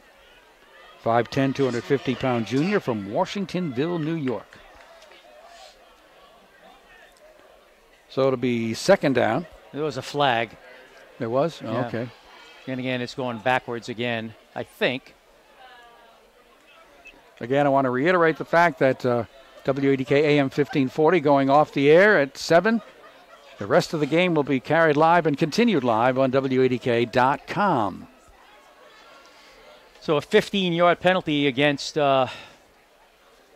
Western Connecticut puts them inside the 25 to about the 22. And again, I don't know why their tempers are flaring. They're going to win a football game here. Blackie in the shotgun will hand it off, and this is Villa again, and Villa will find some running room up to about the 30-yard line before he's knocked off his feet. Getting a hand in there was, I think, Matt Sylvia from his defensive secondary position. At the 30-yard line, it will be third down and about 15. Clock is running, or should be running. Yep, it's down to 2:10. 3rd and 15. Balaki in the shotgun. Got Villa right next to him. Taking his time before he takes a snap, using up as much of the play clock as he can. Got under 8 seconds before it runs out. And Balaki will hand it off. Villa going up the middle is wrapped up and brought down after little or no gain. Good job by the middle of that front line for Salve to put the stops on that. So a punt in order here for Western Connecticut with a minute and a half to go in the game, and Salve down by 19. Well, we may finally be seeing the end of this one. John Good will be down around his own 40-yard line. As getting ready to punt it away will be Jordan D'Onofrio. And the snap. Down low. D'Onofrio gets it away, and then he is hit by the rush. There's going to be a penalty on Salve. Good makes the catch at his own 43-yard line. But trying to get in there to block the punt was John Eichner, a freshman, and he collided with the punter. Easy call to make, and this will be first down, Western Connecticut. 1:06 remaining. Westcon will probably have to take a knee twice. I don't imagine Salve will be calling any more timeouts, even though they have 2 left. And this long late afternoon into evening contest will draw to a close. Frustrating afternoon for the Seahawks. Okay, there are things to worry about for Salve in this one. Their defense did not really play very well, and that's something they're going to have to deal with. Once again, Anthony Villa is the running back. Next to the quarterback, Tom Balaki. They go into regular formation. Back to pass is Balaki. You're kidding me. Throwing long downfield, and it is caught at the Salve 26-yard line. Nice throw and nice catch as Nick Kimball makes the catch. And Western Conn will not go quietly. They are 1st and 10 at the 25 of Salve with less than a minute to go. No signs of the victory formation or taking a knee. Westcon's going to go for it. 1st and 10 at the Salve 25. Balaki in the shotgun. Double wides left and right. Using some of that play clock, letting it wind down to 5 seconds. Back to pass. Balaki being rushed out of the pocket. Throws on the run. Incomplete. And that will stop the clock. The intended receiver was Stevie Swinson, Stevie Swinson. Well, 27.8 seconds to go. I cannot explain this. A 19-point lead. You take a knee twice, as you suggested, and they're up there gunning, throwing, and it's going to be a penalty against them. There is something going on down there where Western Connecticut is upset, and they've decided they want to put 7 more points on the board. Penalty pushed them back to the 35 of Salve. It's first down. I think they're going to take a knee finally. Good Lord. Balaki's in the shotgun, but he takes it and does take a knee 5 yards back. And a penalty flag is thrown after the play is over, and that will stop the clock with 20 seconds to go. Now the officials have got to knock it off, quite honestly. I have no idea what that's all about. Time out. Oh, I'm sorry. Timeout. It's not a. Well, there was a penalty flag thrown. Yeah, there was a penalty flag thrown. But apparently WestConn called timeout. This is just getting rather surreal. All right, they're going to line up at the line of scrimmage very quickly. And it doesn't look like they're going to do anything anymore but take another knee. And Balaki does that, another 5 yards back. And this one should do it. There's no reason for any more plays to be run. This will be over in about 5 more seconds. So here at Toppa Field, a tough non-conference matchup for the Salve Regina Seahawks as they will fall by a score of 40-21. And that means 7 times the two teams have met, and 7 times Salve Regina has lost to Western Connecticut. So we'll take a timeout, come back, and give you a wrap on WADK.com. If you stay with us, the postgame is next. When you pay your insurance bill, do you actually know what you're covered for? Is it one of the biggest expenses you have? See you, Rodney. Whether for personal or business protection, all right, O'Brien's, insurance can be a confusing and Newport expensive Insurance, proposition. The experienced and staff VD Automotive, please. will search the insurance marketplace for you and provide the best options available for your business or personal needs. You know what? Give them a call. Clements and West Main don't belong in this game. I don't know why they're there. Newport Insurance would welcome That's a mistake on Jane's part. So the only commercial left after this break will be a Salve 30. Has been and will continue to be very supportive of youth programs and sports on Aquidneck Island. I don't know if Roger's here. We are very proud to be a sponsor of local high school and Salve Regina sporting events on WADK, a broadcast tradition for more than 45 years. Newport Insurance wishes the best of luck to all our local teams this season. Newport Insurance. Visit their website at newportinsuranceenagency.com. Established in 1979, O'Brien's Pub has always been one of Newport's most popular gathering places. O'Brien's Pub offers several widescreen TVs for all your sporting pleasure. During the summer, O'Brien's outdoor patio seats more than 200 and has an extensive food menu. Their family-friendly atmosphere includes a fine fish fountain to entertain children. Kimball's first name. O'Brien's the receiver. Kimball. The puppy delight menu, doggy food, and a fresh water bowl. For those rehearsal dinner parties or after wedding parties, the inside pub accommodates up to 140 guests and is a perfect casual choice. Other notable highlights include the pool table, complimentary parking, weekly food specials, entertainment, plus a wide selection of draft beers featuring several local craft beers. O'Brien's Pub, 501 King Street, Newport, the ideal location for all your dining, social, and party planning needs. They play for teams. They play for sports. They play for the love of the game. They are the captains from your hometown. Meeting Mercedes-Benz and being Volvo Cars Exhibit present the Athlete of the Week with Bobb. Listen every Monday for the BD Mercedes-Benz BD Volvo Cars Exhibit and Hometown Athlete of the Week. There at the athleticism of the tournament. Exclusive on AM 1440 WADK.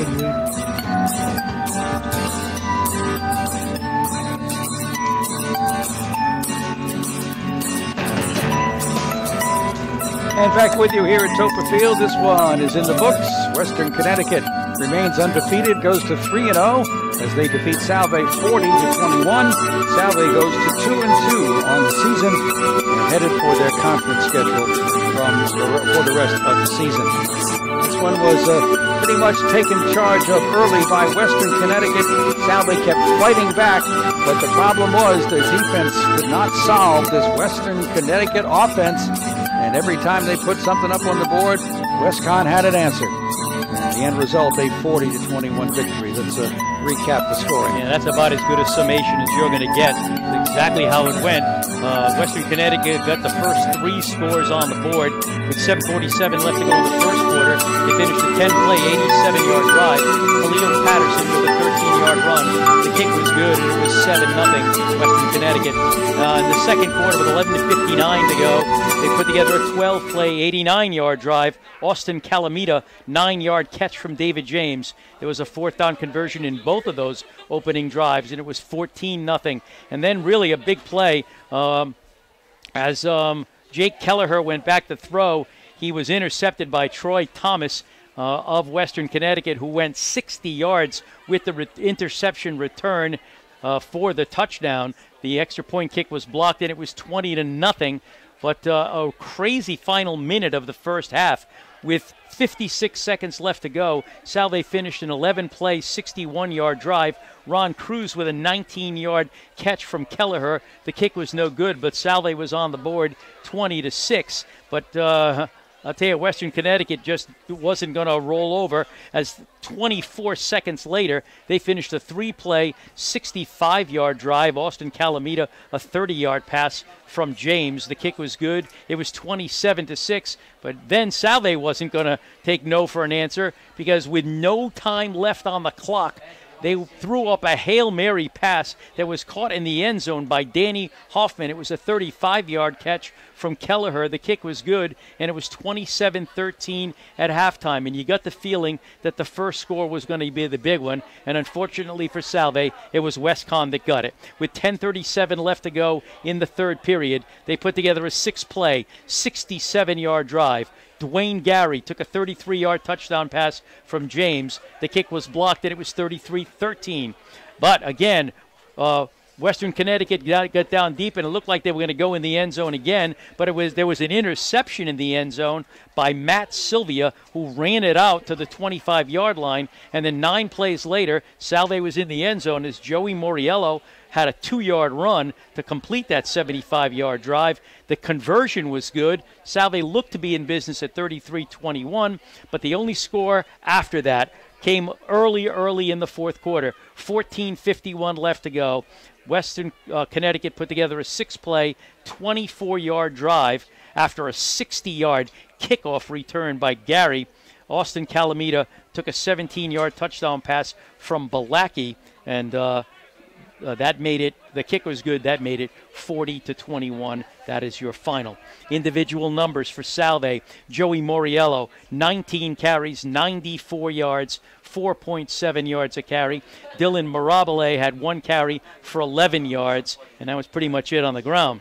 Jake Kelleher was 14 for 35, 179 yards, 2 touchdowns and 1 interception. Tyler McGovern, 11 for 21, 103 yards. He was also intercepted once. Catches, 5 for Brendan Nunes, 7 for Danny Hoffman, including a touchdown. 4 for Ron Cruz, including a touchdown. 6 for Joey Moriello, 2 for Ryan Lawton, and 1 for Mike Nestor. For Salve, they were 29 carries, 101 yards on the ground, 25 for 56 for 282 yards passing, 383 total yards on the afternoon/evening. And for Western Connecticut, Khalil Patterson, they really held him in check. 25 carries, 68 yards, 2.7 yards a carry, and 1 touchdown. Dwayne Gary had 2 carries for 4 yards. David James, 3 carries for 28. Anthony Villa, 2 carries for 8 yards. And Thomas Balaki, 5 carries for -25. A couple of sacks and a couple of knees in there. Passing, David James, 19 for 31. 309 yards, 3 touchdowns, 2 interceptions, and that second interception kind of got him out of the game. Tom Balaki, 3 for 7 for 59 yards. He had a touchdown. 10 catches, 151 yards for Austin Calamita, and 3 touchdowns. 5 catches for Dwayne Gary for 75 yards. He had a touchdown. Will Daniels had a catch for 34 yards. Steven Swinson, 2 catches, 3 yards. Nick Kimball had a catch for 45 yards.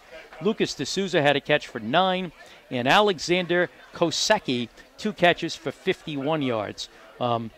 So they had 36 carries, 91 yards on the ground, 22 for 38 passing, 368 yards. They had 459 total yards. Salve 383. Final score, Western Connecticut 40, Salve 21. Oh, my goodness. We're exhausted just talking about the damn thing. You had to coach the whole thing. Kevin Gilmartin comes up to talk to us, win or lose. I've always liked that about you, along with a few other things. Got to face the music, you know. Yes, you do. I mean, we come out to play games because we love it and we're passionate about it, and you know, no matter what, we're moving forward. As a matter of fact, at one point of this game, I said, you can look at the score all you want, but I'll tell you one thing, Salve doesn't give up. No, there was no quitting the team, that's for sure. That was an uphill climb all the way. Yeah. And I didn't see any give up. No, not at all. I mean, that's the thing that you're proud of the team, that, you know, even like, you know, you lose one of your, you know, favorite defensive players early, the team has a chance to get flat. You know, then, you know, safety gets knocked out, so you got 2 DBs that are out real early. But, you know, the reality is there's no quit. You know, it's life. You know, no matter what happens in life, you got to keep going. Yeah. Who did I miss? So I know Hayden Pereira went down. Who was the other guy? Charlie Connell went down. He that's right. Across. Charlie went down. He was down for a couple series, but then came back in. Okay. You know, which is always positive, but it's just a back-to-back injuries all of a sudden.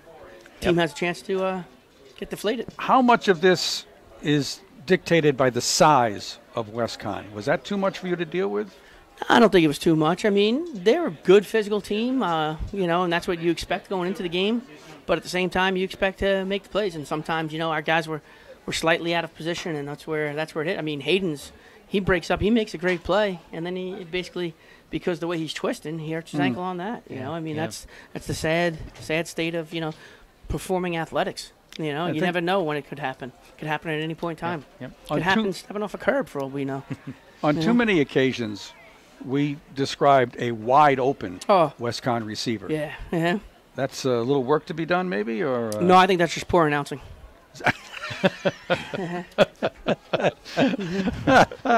You could be right. You could absolutely be right. Our eyesight is not what it used to be. No, and that was the issue when you lose a leader in the secondary, and now all of a sudden, you know, there were some openings on that, and that's something that we definitely have to clean up and get to work on. You know, and those are just like small mistakes that go huge, and that's where the margin of error when you're playing against a good team, the difference between good and great is always so slim, and that's exactly what that was. Well, there was a lot of times I called out the name D'Erico.